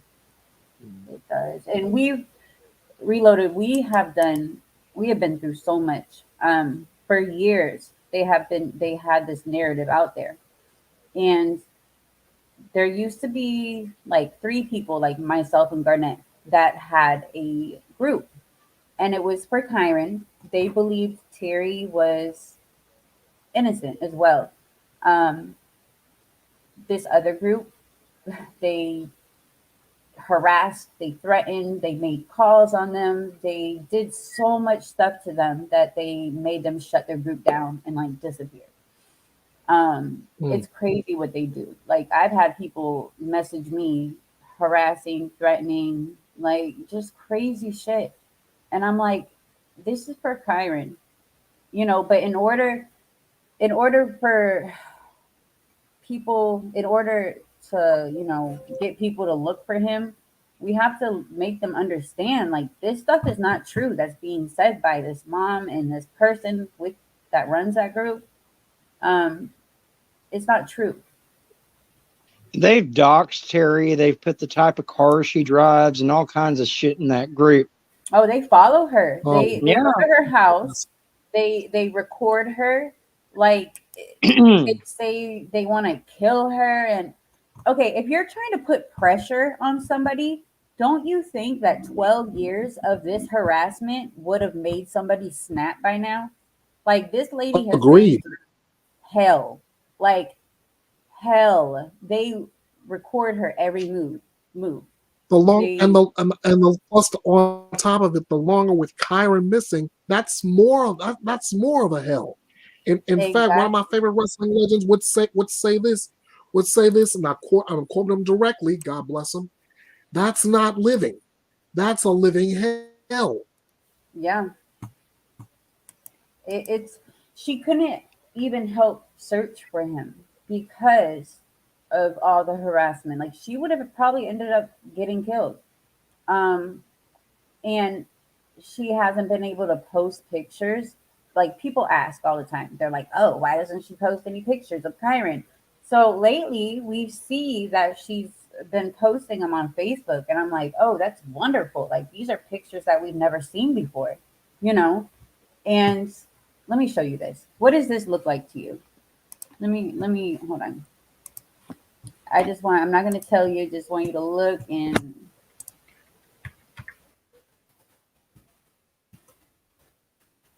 all right, here it is. Mm, mm, mm, mm, mm. Okay. Hold on. All right, this is our group. What does that picture look like to you? That looks a lot. That looks a lot like Kyron and Mom Terry. But like what do you see in it? Like, do you see like He looks happy as can be. Yeah, like I just see Hmm. the love, Yeah. and so I she's mean, been posting these that's lately. not that looks like that model mother son connection that you just can't Yes, break if you try. yes, and Yeah, and Terry's the stepmom. Terry's the one that raised that child. Terry's the one that always had pictures posted to her Facebook. In fact, Terry is the one that posted the picture that is so infamous of Kyron in his CSI t-shirt at the science fair the day that he went missing. His Yeah. mother, his biological mother, never really posted hardly anything about him.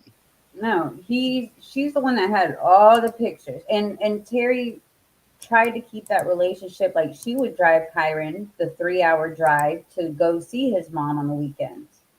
Like, and like we posted this picture, right? So this girl says it looks like he's been crying. And I'm like, I tagged James and I'm like, James, do you remember this picture? Like, were you there? And he responds and he was like, oh, it was 4th of July. Kyron doesn't like fireworks. He doesn't like that loud noise. And, but it was a fun day. I know that.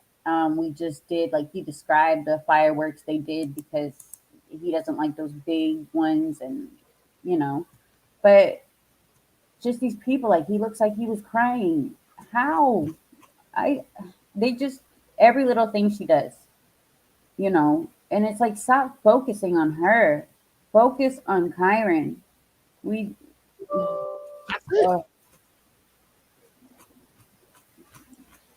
like, all just look at this look. Like,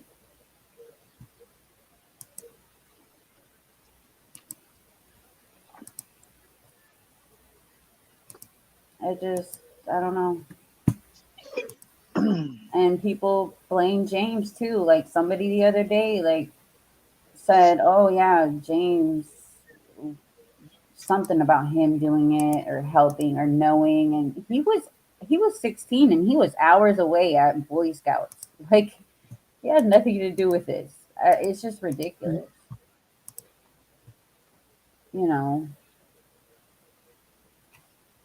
But yeah, this is our Chiron group. We try to get as many people as we can to print out age progression photos. I actually have one at my corner store that's been there since the age progression came out in July. It just takes 10 minutes out of your day to get some flyers and just hang them. It doesn't have to be a lot because you don't know where he could be. He could be in any country, any state.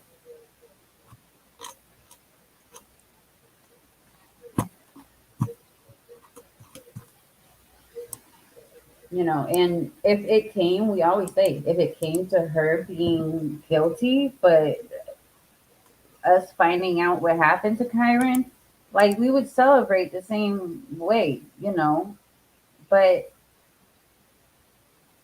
it doesn't just seem right to me.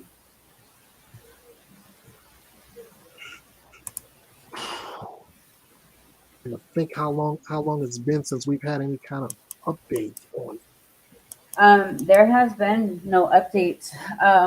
They There has been no updates, and there's nothing. You know, there's still, it's an open case. James actually went to go sit down with Ellie, and he talked about it in the interview. You know, they're just looking. They're looking overseas now. Terry or Dee Dee's never been a suspect, never been a person of interest, like listed as one. Um, there were plenty of people there that day. They lost the attendance uh, file that day. They had the phone system off that day. The doors, the whole building was unlocked, and they had 400 plus people there, not signing in or out. I mean, this could have been anybody. There was a guy at the gas station asking, he was pacing back and forth. Um, and a lady that worked at the gas station, she goes out there and he's like, "Oh, hey, do you know where the nearest school is?" And she tells him, and it was Skyline. Like, why would you tell him? He looked suspicious, she said. Like, uh, there's just so much, you know. And by the time that they actually got to search for him, it had already been like a whole, let me think, a whole, um, I always forget this, like a whole like 15 hours, you know. So he could have been long gone by then.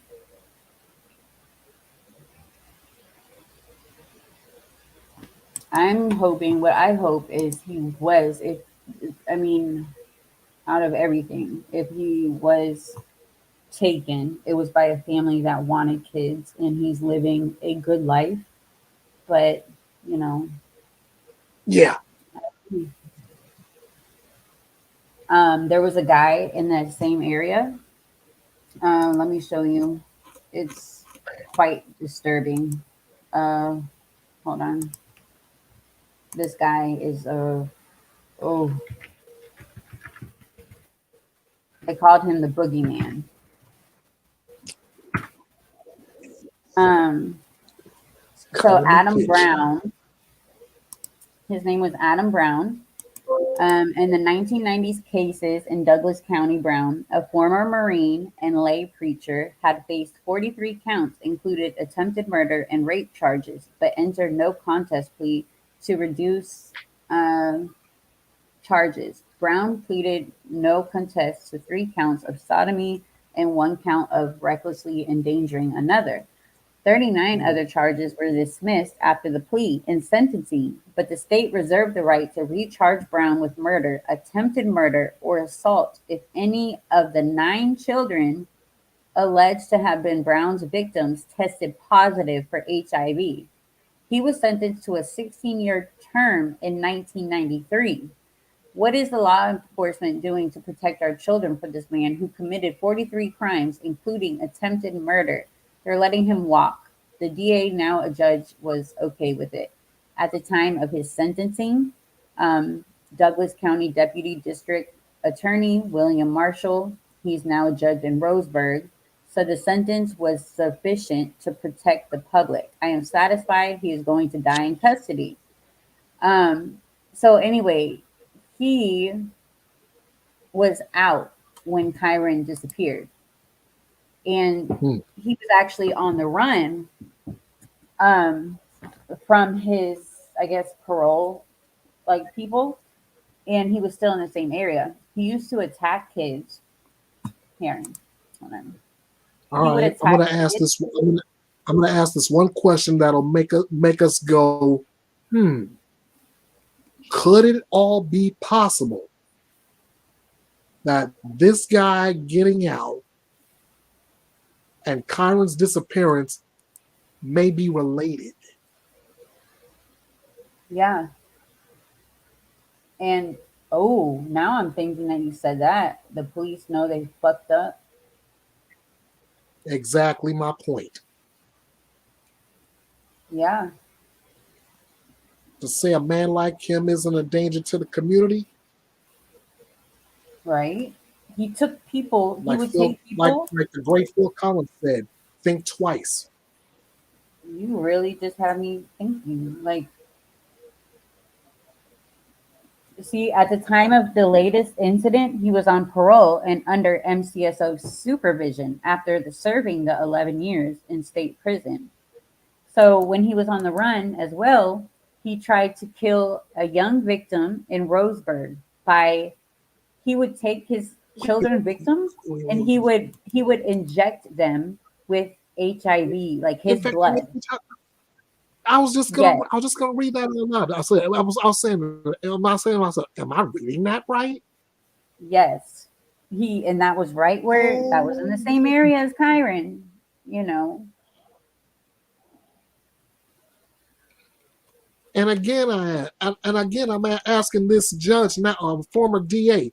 You think this guy isn't a danger to the community? Yeah, who says that?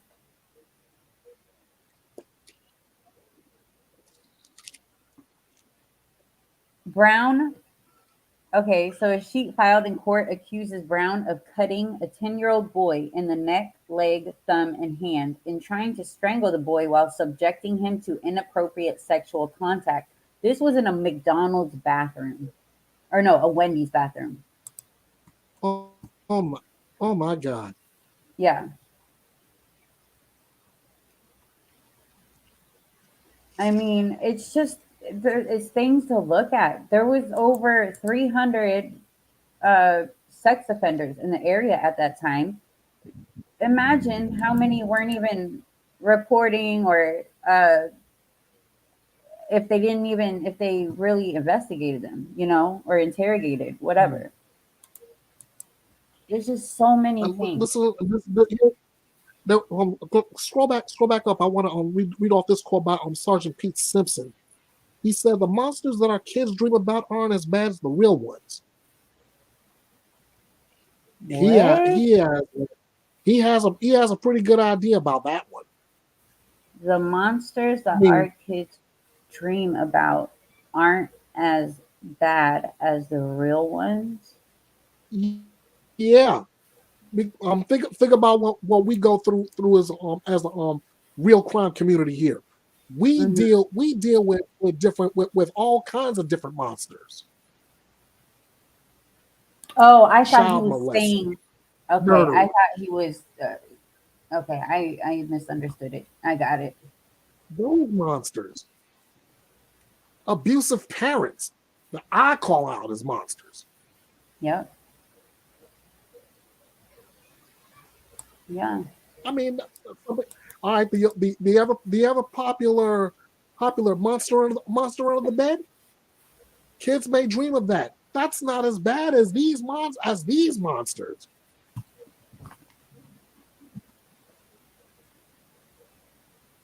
I get where Sergeant Simpson is coming from on that statement. Yeah.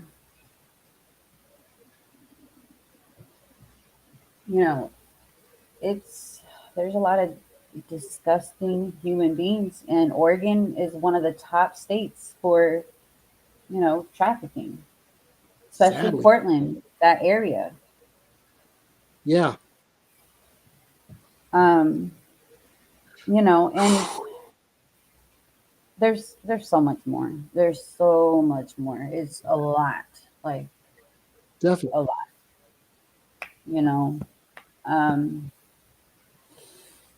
I don't know. That was the perfect place, a perfect day for a predator, because they had the same science fair every single year, and it would be, there's no cameras, doors unlocked, anyone can go in and out, and they plastered it everywhere. Like they would have signs everywhere. Like it was a big thing. I just don't see a mother. If she wanted to get rid of him, why do it on a busy day where there's people everywhere? And there's witnesses.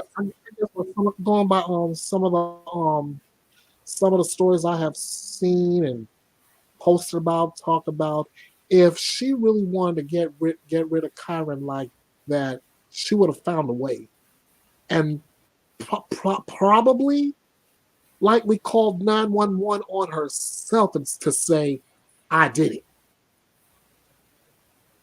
Yeah. I mean, what's the leading? Okay, you guys, when a stepmother or a parent murders their child, what is the number one way they usually do it? I mean, what is it? What do we hear a lot of? Blunt force trauma. Blunt force trauma, strangulation. Yeah.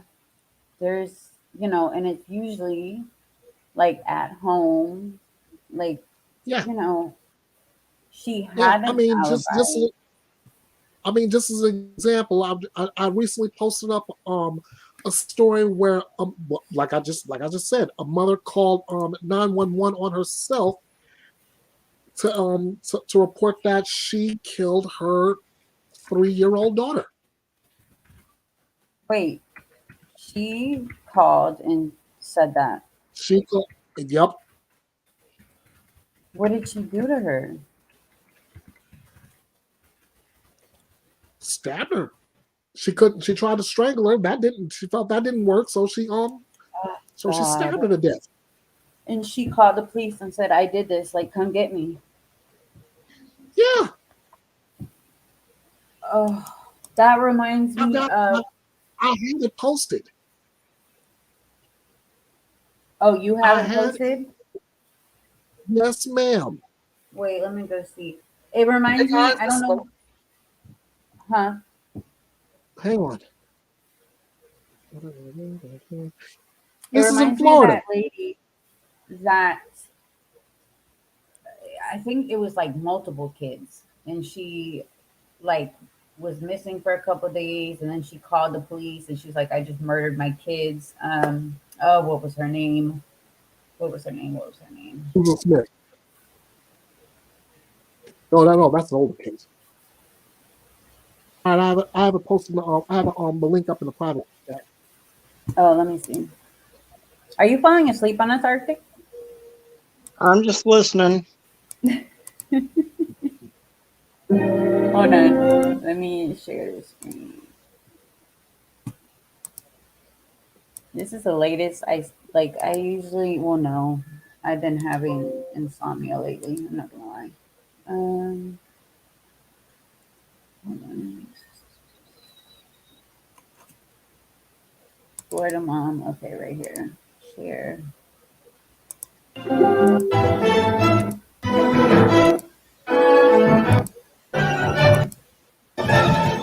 think her 3-year-old calls 911 and confesses to stabbing her 3-year-old to death. A 24-year-old North Miami, Florida woman was arrested in connection with the death of her daughter after she allegedly called 911 and told the dispatchers she killed the girl, according to an arrest affidavit. Jalissa Baxter was charged with first-degree murder and child abuse. She was denied bond at her first appearance in front of a judge and currently being held at the Turner Guilford Knight Correctional Center in Miami. In the early morning hours on Tuesday, Baxter allegedly told a 911 dispatcher that she had killed her 3-year-old daughter.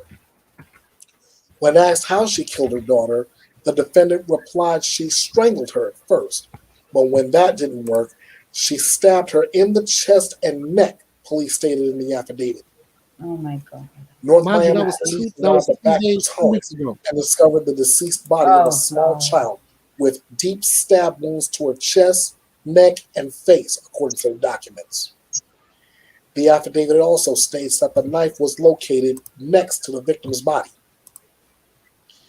Baxter's stepfather, Harold Hemmings, told NBC6 that he'd met Baxter and her child once after Baxter's mother died from cancer last year. She seemed like she was a good mother, but upon hearing the news, Hemmings told the news station he doesn't know why Baxter would do what she's accused of. She's sick. That's all I can say. She's sick. Baxter will be arraigned next month.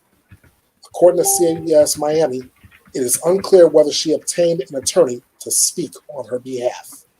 We've got some new details tonight about a mother accused of killing her own child tonight. We have a hold of the 911 call she made to police, and we're just going to play a snippet because it's so disturbing. Jalissa, hi. Can you tell me what's happening there? Yes, I just killed my daughter. How old is your daughter? 3. So hard to believe. Jalissa Baxter faced a judge this morning just one day after police say she repeatedly stabbed her 3-year-old daughter. CBS 4's Chelsea Jones was there and joins us now with what happened in the courtroom. Jalissa Baxter faced a judge this morning, making her first appearance in charges related to the murder of her daughter. She stood there seemingly emotionless. Let's get you to some videos so that you can take a look for yourself. She is facing murder and aggravated child abuse charges only one day after police say she stabbed her 3-year-old killing her. You can see Baxter right here being booked into the Dade County Jail after the gruesome details outlined in arresting documents. They reveal that Baxter attempted to first strangle her daughter. Once she was unsuccessful, she then stabbed the little girl several times. The details of what went down in that North Miami Beach apartment are chilling. Police say when they arrived, they found Jaleesa in her white robe with the body of her child nearby and also the weapon used not too far away as well. Now, Baxter's Instagram account is filled with pictures of her and her daughter. She identifies as Arya. She talks about how much she loves her, and there are also other posts, though, that detail battles that she's endured, and now she's facing yet another one. Baxter could be facing life in prison without the possibility of parole or the death penalty. She will face those murder and child abuse charges next month when she's arraigned in court. In Northwest Miami-Dade, I'm Chelsea Jones, CBS 4 News. No child deserves to be abused. If you suspect child abuse, you are urged to call the Child Help National Child Abuse Hotline at 1-800-4A-CHILD. That's 1-800-422-4453. Or go to www.childhelp.org. All calls are toll-free and confidential. The hotline is available 24/7 in more than 170 languages. Oh my gosh, I'm gonna ask you to make one of those for me so I can play at the end of my video. You do I that can so well. I can email you copies of 2 that I have so far for one for DV, one for child abuse, and I'm waiting. There's supposed to be there should be one more I'm coming out with. Yes, that is so heartbreaking. How, as a parent, how? I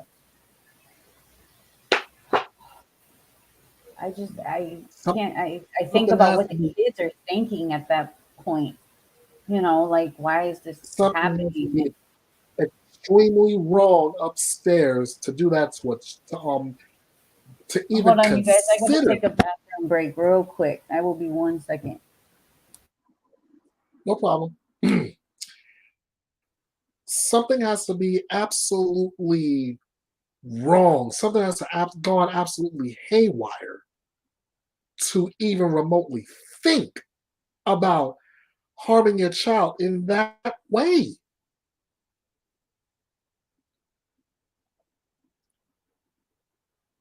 Every time I even, let alone forget posting it, every time I even hear stories like this, it just turns my stomach in two.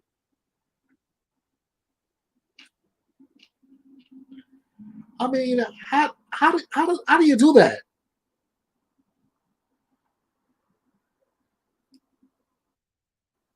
And then still, like in this case, still have the presence of mind to call 911 and confess that you killed your child.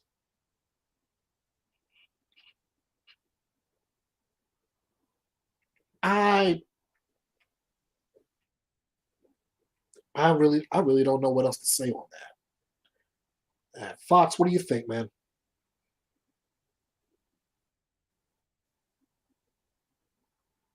Or are you all tapped out?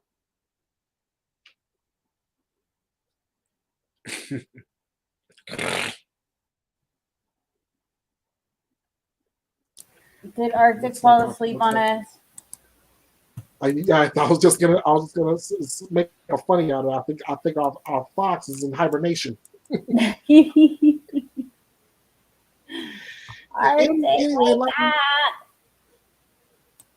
that is anyway, so like I just said, how does one do that? I mean, how do you harm your child to the point of killing them, yet still have the presence of mind to call 911 on yourself and say, I did this to my child? Something's got to be terribly wrong. Huh? Something has to be terribly, terribly wrong. They're fucking monsters. I mean, I have 8 children, and I could never, ever, no matter how irritated or, whatever, I would never even think. Like, I don't even hit my kids. I don't use that kind of discipline. I never have. Some people get mad at me because they're like, oh my God, like, you know, like my aunt, she's old school. She's like, that's why they don't listen and da da da. And no, they're kids. They're kids. And they, Parenting style to each their own. yeah, Parenting style to each their own. Bottom line is the one thing a parent is supposed to do is fight and if necessary, lay down their lives for their kids. exactly. Oh, you didn't fall asleep on us, Arctic? No, I told you I've been sitting here listening. No, we asked you a question. You ignored us. I didn't hear you. Oh. But no, I mean, Yeah. I'm just She saying, just I ran don't. back. She just ran back the story I posted. She had just ran back the story that I posted a couple of weeks ago about the Florida mother who killed her child and called 911 on herself for it. Mm-hmm. I could And never. I said that something must be extremely wrong in the brain wave Yep. for Well, there's her got to be for someone to commit a crime like that and then to call 911 on themselves. Yeah. I I will never ever understand. I will never understand. Um, that's that's you and me both. Oh, so as much as I try to, I don't get it. I just don't. I was trying to go to Arctic's. Um, Hold on. When did you do the? Oh, where is it? What? Um, what's his name? Just oh, Dior, baby Dior. Oh, last Wednesday or the Wednesday What before is? last. Here it is. Like, what do you think about that case? Reloaded. Have you heard of baby Dior? No, I haven't. This is probably my first time hearing about this. Oh, really? This was missing 7 years. Yeah, it's been 7 years, and his parents like went to a campground with his baby Dior's grandpa and a friend, but the friend was kind of mentally like, I guess, challenged, whatever. And so he went missing, and the parents, like, they had so many just different stories. They failed lie detector after lie detector, and they hired a PI, and the PI even said like, he thought they did it. They hired another PI, and the other PI even he said the same, Arctic, right? Like, they're They're on really their suspicious.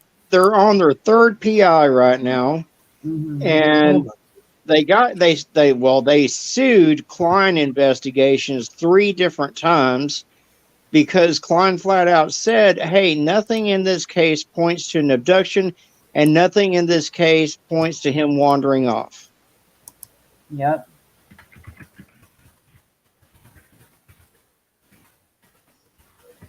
And Now it's so that now, sad, now you know. something's got to give here. If he didn't wander off and he wasn't abducted, how the hell is he missing? For Just play the 7 video, Lexi. long Yeah, years. let me play it. Oh, I also just heard, because the other night I was watching a podcast and they did a deep dive on it as well. So you know how they found the coat and stuff? I didn't Mm-hmm. know that maybe I misheard it in your video. Did you know that the guy, the landlord or whatever of the apartments, he said that he threw everything at the dumpster, like all the stuff they left, and that's where they found the jacket. No, my understanding was they found it in the apartment, but I don't know. I don't know either, but yeah, let me hear. Let me. This What is is very. going on, YouTube? This is Arctic Fox. Welcome back to the channel. Today, we are going to do a deep dive into a case that so many I of love when you have Arctic does requested deep that I dives. I do tell him to over do on it the more channel, often. and that is we are going to look into the disappearance of baby Dior Kuntz, who disappeared on July the 10th of 2015 while visiting Timber Creek Campground. For those unfamiliar with the case, Timber Creek Campground is about 10 miles from Lodore, Idaho. He was with his parents, Jessica Mitchell and Vernal Dior Kuntz Sr. The site was close to the stone reservoir and a stream ran alongside. Dior's great-grandfather, who was the grandfather of Jessica, Robert Walton, and a friend, Isaac Reinwand, were also on the camping trip. The group was on a family fishing trip when allegedly baby Dior disappeared around 2:40 p.m. On that day, Mitchell and Burnwell's decision to take the camping and fishing trip was sudden and unexpected, according to other family members. It was to become a fateful decision to head out into the wilderness. Jessica and Vernal allegedly believed that their son's great-grandfather, Robert Walton, was watching baby Dior at the Timber Creek campground, while his great-grandfather thought the boy was down by the creek with his parents and Isaac.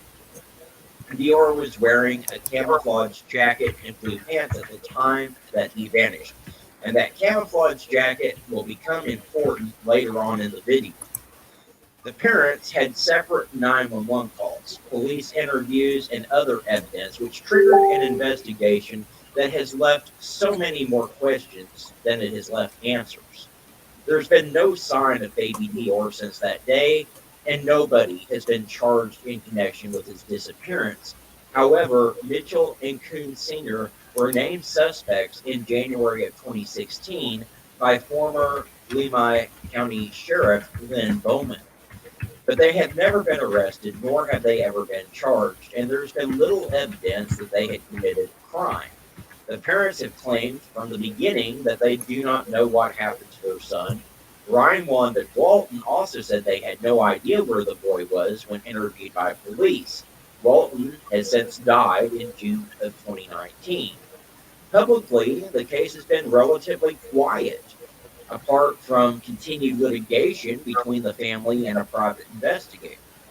After months of testing at the FBI office in Virginia, investigators announced a bone found at the campsite in June of 2019 was from an animal and not connected to the missing boy. According to the Lemhi County Sheriff's Office, the sheriff, Steve Penner, has announced that the case is still open as of the time being. Today, Steve Penner is in charge of the case, and not only as the lead investigator, but as the sheriff of Lemhi County. He won the sheriff's election in 2017 that saw the previous sheriff, Lynn Bowerman, retire. When the family arrived at the campsite, Mitchell, Vernal, and Dior Sr. put up chairs and lit a fire in the fire pit. Walton went to the trailer and relaxed inside, claiming to have left the door open. Isaac Reinwand said that he left shortly after to go fishing on the nearby stream, only to return after Dior Jr. had been discovered missing. When Jessica and Vernal completed their task, Mitchell alleges that she shouted to her grandfather that they were leaving Dior behind while they looked around the area. However, Walton maintained that he never heard Jessica's call and that he was unaware that he was supposed to be the one responsible for watching the boy. 30 minutes later, the family discovered that Dior was missing. According to Lemhi County Sheriff Lynn Bowerman, Jessica and Dior Sr. were walking down to a creek near the campsite to fish with Ryan 1, and Dior Jr. allegedly followed the three individuals. Dior's parents asked the 2-year-old if he wanted to stay with his grandfather or go fishing, at which point he allegedly began walking back to be with Walton, and this would be the last time that anyone had seen him alive. Later, Walton said he saw his grandson near the creek and took his eyes off the boy for just a moment, and when he looked back, Dior Jr. was gone. Jessica Mitchell called 911 at around 2:30 p.m., and Dior Sr. was also reporting the disappearance at the same time. And the 911 call goes something like this. The 911 operator asks, "What is the address of the emergency?" And Mitchell says, "I'm camping in Lador, just outside of Lador. My 2-year-old son is missing and we can't find him." The operator asks how long he's been missing, and Mitchell says about an hour. The 911 operator goes, "An hour?" And Mitchell says yes. The operators ask, "Are you by water?" Mitchell says yes. The 911 operator asks, "Do you know which campground you're in?" Mitchell says, "It's Stone Reservoir, Timber Creek." The 911 operator says, "Stone Reservoir?" Mitchell says, "Yes, for Timber Creek." The 911 operator says, "Hold on. We need to get search and rescue. Jessica. And Jessica Mitchell says, "Yes." "What is your son's name?" the 911 operator says. Mitchell says, "Dior." The 911 operator asks what he was wearing. Jessica Mitchell says he was wearing cowboy boots, a pair of light pajama pants, and a camo jacket, and he's got shaggy blonde hair. The 911 operator asks, "Is your husband calling too?" And Mitchell says, "Like all down we're all camping at, we can't find him at all." The 911 operator says, "We need you to stay within cell service. We have people going on the way." And the mother, Mitchell, says, "Thank you." Dior J. Coombs Jr. was born on December the 30th, 2012, to Jessica Mitchell and her fiance at the time, Vernal Dior Coombs Sr., in Idaho Falls, Idaho. To his family, he was known as Little Man. Multiple massive searches have been conducted through the mountain meadows, dense pine forest, and waterways in the weeks and months since the boy disappeared, all through the years, actually. Search and rescue crews on foot, horseback, and ATVs scoured the remote campground dozens of times through the years. Searches have been performed from the air using helicopters and drones. Advanced teams and canine dogs were brought in to find any sign of Dior, and searchers focused on the Timber Creek and Stone Reservoir near the campsite where he was last seen. 3 private investigators have conducted their own investigations into the case, but no solid evidence on Dior's whereabouts have been produced. The group traveled 40 minutes down the highway to arrive at the Stage Shop, which is a convenience store in Lador, where the family claimed the store clerk had witnessed Mitchell and Coombs Sr. with their son. However, when questioned later, the clerk stated that they saw a blonde boy at 6 p.m. that night, not 1 p.m. The parents had given a time of 1 p.m. to police in their reports. Vernal Coombs later stated that the clerk was mistaken and that the claim has been questioned. And there's been a lot of controversy in this case because discrepancies quickly emerged in the accounts of the parents under which Dior disappeared. Inconsistencies in statements became public, and officials said both had failed multiple polygraph tests. Now, most of you know I don't really have a lot of faith in polygraphs, but when you fail multiple tests, that is something that you do have to take into consideration. As a result, both Mitchell and Dior Sr. have been named suspects in the case. They were actually named suspects back in January of 2016. The Lamai County Sheriff, Lynn Bowerman, said that he believes the parents are hiding something, and there's no doubt of that in his mind. Law enforcement has given them every opportunity to explain if this was an accident of some kind, and they haven't. Bowerman believed that the case was a homicide and never believed that the boy was anywhere near the area where he vanished. The boy was said to be wearing cowboy boots a size too big for his feet, which allegedly kept slipping off. This is according to family members. Many speculated that if Dior was attacked by an animal or if he had been snatched, the boots would have fallen off.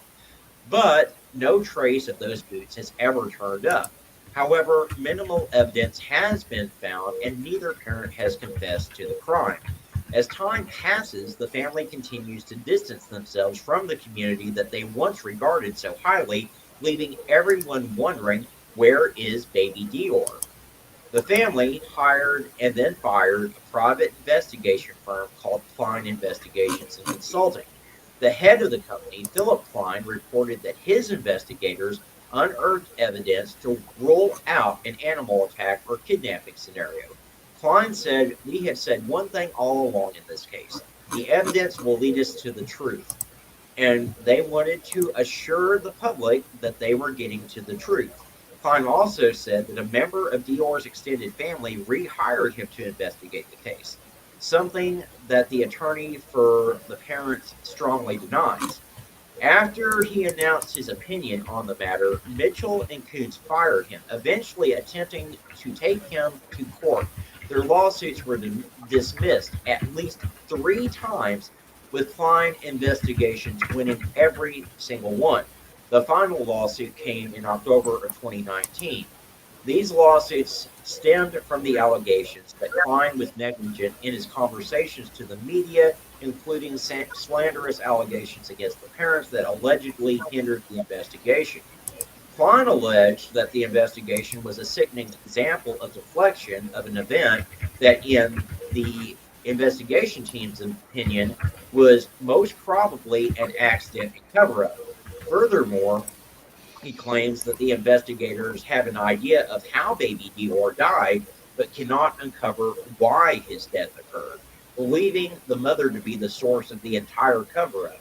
Although she admitted to the media that she believed Vernal could be capable of harming their child, Philip Klein counters that she is just as capable of committing such a heinous crime. Klein is the second investigator to be hired by the family and then quit. Both continue to name the parents as primary suspects. Klein specifically believes the death of baby Eeyore was likely an accident and cover up. The National Center for Missing and Exploited Children released an age progressed photo of baby Dior back in 2017. That photo is up on your screen to the left. The aftermath of baby Dior's disappearance. Jessica and Vernal Coons broke off their engagement shortly after the disappearance of their son, each eventually remarrying and moving out of state. And here's where the jacket comes into play, guys. Upon eviction from their shared apartment for failure to make payments, investigators were given access to the premise by the residing landlord, where they discovered the missing camouflage jacket and several toy cars that both parents alleged were with their son at the time of his disappearance. In addition to the toys and jacket, a credit card that was used by a family friend with seemingly purchases of items unknown to investigators in testimony, an insurance tracking device box along with instructions was also found. Cadaver dogs hit on 5 locations, including a site located just 3/4 of a mile from the campground back in 2016. There was no other evidence found at that location. In April of 2019, a new private investigator became involved in the search. His name is David Mashburn, and he's the co-founder of the Search for Me Foundation. He's now become a part of the investigation. In November of 2019, HLN's Real Life Nightmare series re-examined the case and aired unseen footage, including hours of recorded interviews with family members and friends. Also in 2019, a film by David Paulides Missing 411 featured the case and had interviews with key members in the investigation. In March of 2020, it was confirmed a small bone discovered at Timber Creek Campground did not belong to baby Dior. Sheriff Steve Penner found the bone in June of 2019 and sent it to the FBI office in Quantico, Virginia for testing. He said preliminary testing couldn't rule it out as being human, but tests at Quantico did not find any human DNA on the bone. It's likely the remains are from an animal. We learned that Vernal Coons has signed a full release of Klein Investigations. The lawsuit, which was won in court by the legal team of Klein Investigations, was discharged by the court as the court found there was no wrongdoing by their team and Mr. Klein in general. Mr. Klein and Mr. Klein's insurance company did give notice that they were filing court papers to recover the costs to the insurance company and Mr. Klein. That amount, since the three filings, had topped just over $150,000. During the time of the hearings, Mr. Coon's financial status was reviewed, and it was determined that Mr. Coons and his father's estate was uncollectible. It was determined that it would take many years and much more money in attorney's fees to collect from Mr. Coons, and therefore Mr. Klein and his insurance company and Mr. Klein's company made the decision to end the litigation to collect. Therefore, Mr. Coons signed his dismissal and a full release of any and all claims towards the parties. Again, it was a frivolous lawsuit to begin with, guys. They didn't like what Klein Investigations found.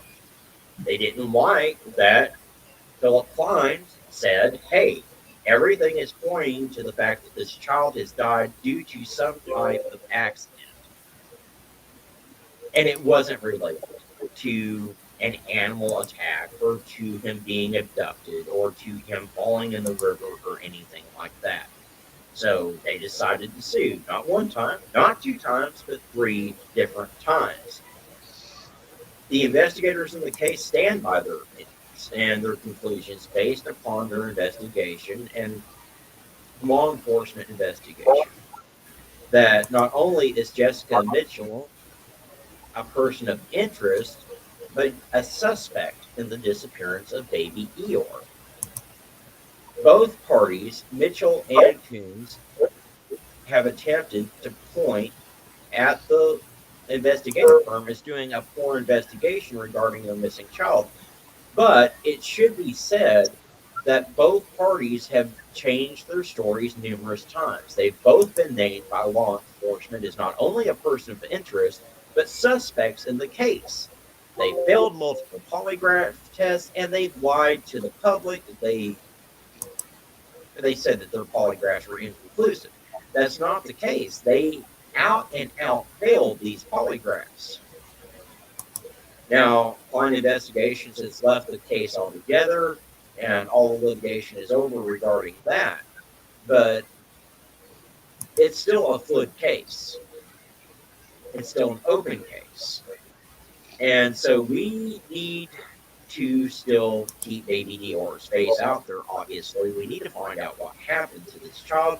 And we should all be asking ourselves, if these people were named suspects back in 2016, why in the hell has there not been an arrest made in this case?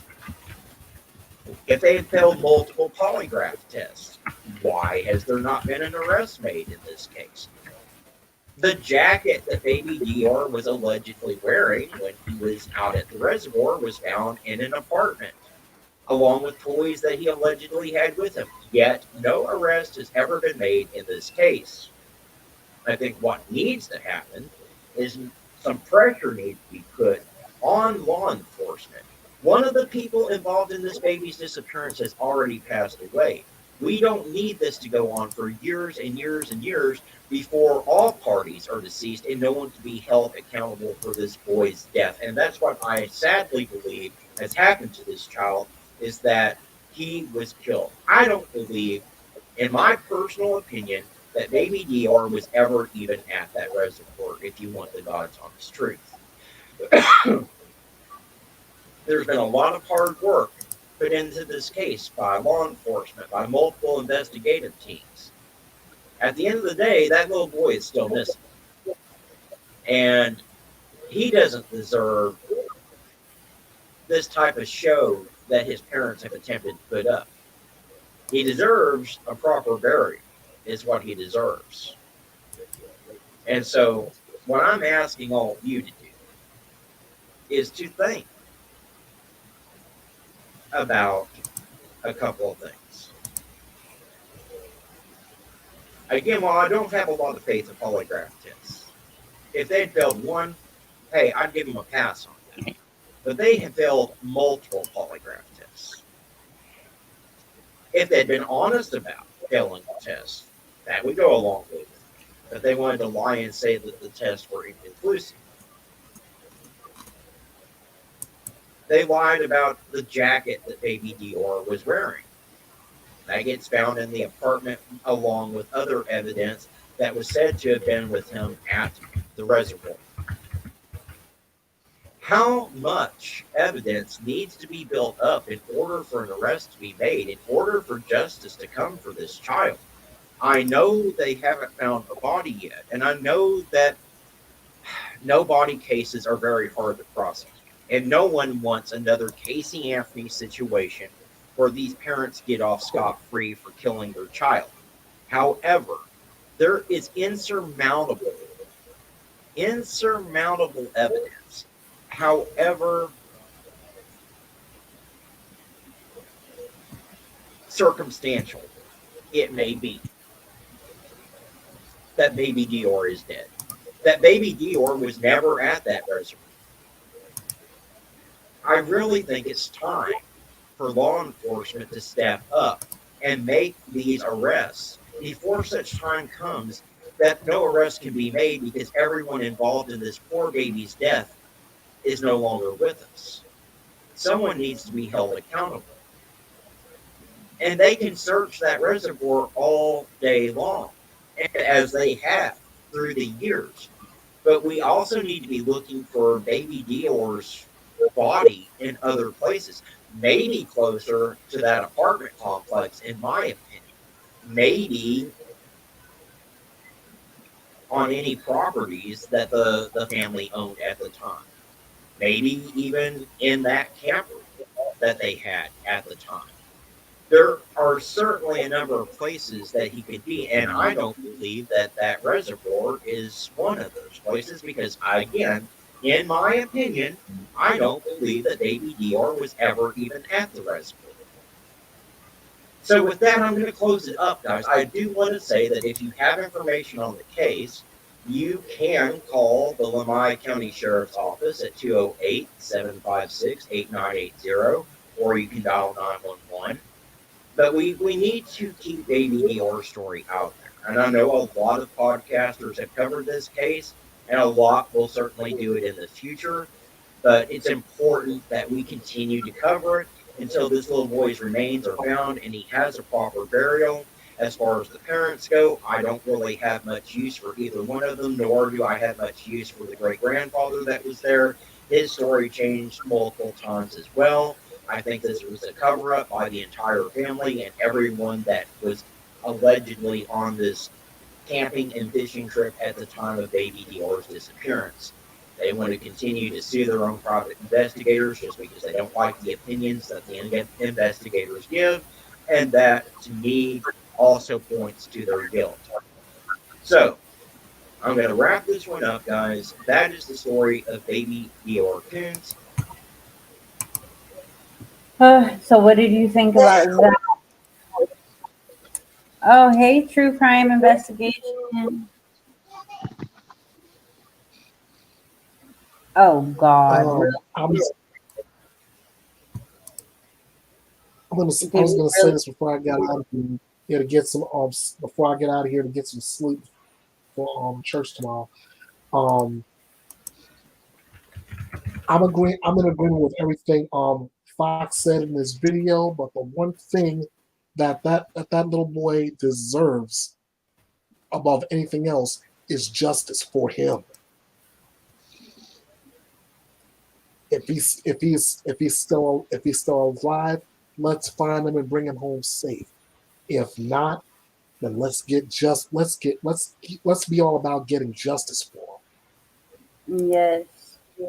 And I what he said about being possibly being another Casey Anthony situation. That's the last thing that has to happen. That is the last Exactly. thing that should happen. I cannot stand Happen. that woman. Don't even get me started on her. Um, Ugh. have you met me? Have you met me? Hi, my name is Ernest Bethea, the Last Outlaw. You and I both run from the same cloth when it comes to Casey Anthony. Trust me and believe me on that one. I literally, when that documentary, or that's what they want to call it, it was not a documentary. I was yelling. I could not finish it. I was yelling at the TV at the top of my lungs, and my man, like, he didn't even know who she was. He's like, "What are you yelling at?" And I'm like, "Are you fucking kidding me? You don't know who the fuck this evil bitch?" I turned it off. I cannot. The Oh, I cannot. most hated woman in America. Oh, And she earned the title. I never thought I would say that somebody earned the title of most hated anything, but she earned that. Yep. I have a video right now, and believe it or not, it's my most popular video because all I did was sit down with Fox and somebody else recapping the entire case. I got 2,000 views just from that alone. Oh wow. 2,000 Wow. views, and I even had a couple of trolls swear before God Almighty Himself that Casey is innocent. Oh And my I God. keep Are saying you to myself, fucking and I kidding keep me? saying to myself, yeah, and I can buy a cup of coffee from Starbucks for 50 cents. Right. Oh my God. I can't. I can't. And then on top of that, this is thanks to the documentary, which I did not see all of. Thank you. She is putting the blame on all people. She's putting the blame on her On father. her father. Like I don't really like George, okay, but he didn't do this. No, I He don't believe that for a second. No. Like they Oh, were trying to put a narrative out there and they were trying to just, like I don't know how she has these people fucking fooled. Like the guy, the older man that she's living with and they take care of her and like how? How? Oh, oh I can't. That's like a whole different I have so much to say about that and I would be up for hours speaking about it. Oh. it would be too, but like I said, I gotta get myself ready to for do Yes. that speech tomorrow morning. Okay, well, I appreciate you coming on the channel, you guys. You wanna I can't say your name right the first part, so shout your channel out. I'll guess I'm out to promo myself. Catch me tomorrow afternoon, tomorrow evening, depending on your time zone. 6 in the east, 3 in the west. Bethea's Bite Reloaded. Your home for news, opinions, debates, your voice, and justice served. Yes, you guys, please go subscribe if you haven't already. Amazing creator.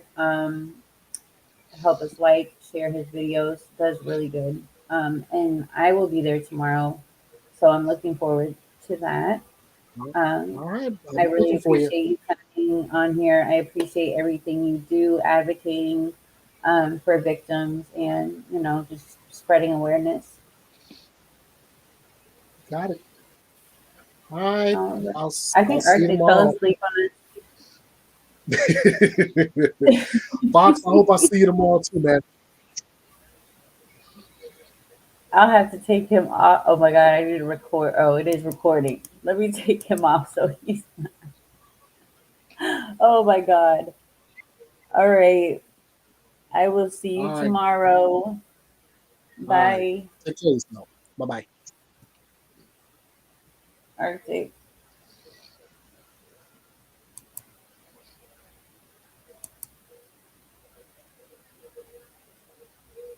All right, you guys. I had to remove Arctic. I don't think he could stay up with me. Arctic, if you're listening and you wake up, write something so I add you back. I don't blame him. We've been on here for hours, literally, you guys. Let me see something.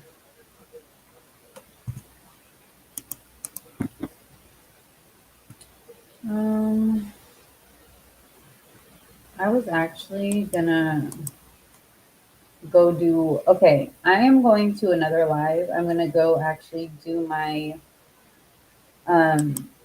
Scully video. So, because this one's already 4 hours. Holy shit.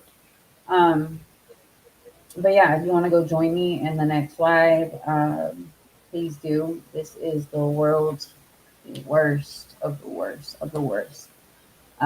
Please subscribe if you guys have not. Please like and share the videos. And yeah, I hope to see you in the next video. Everybody have a great night. Be safe. Remember, if you see something, say something. Nothing's too little.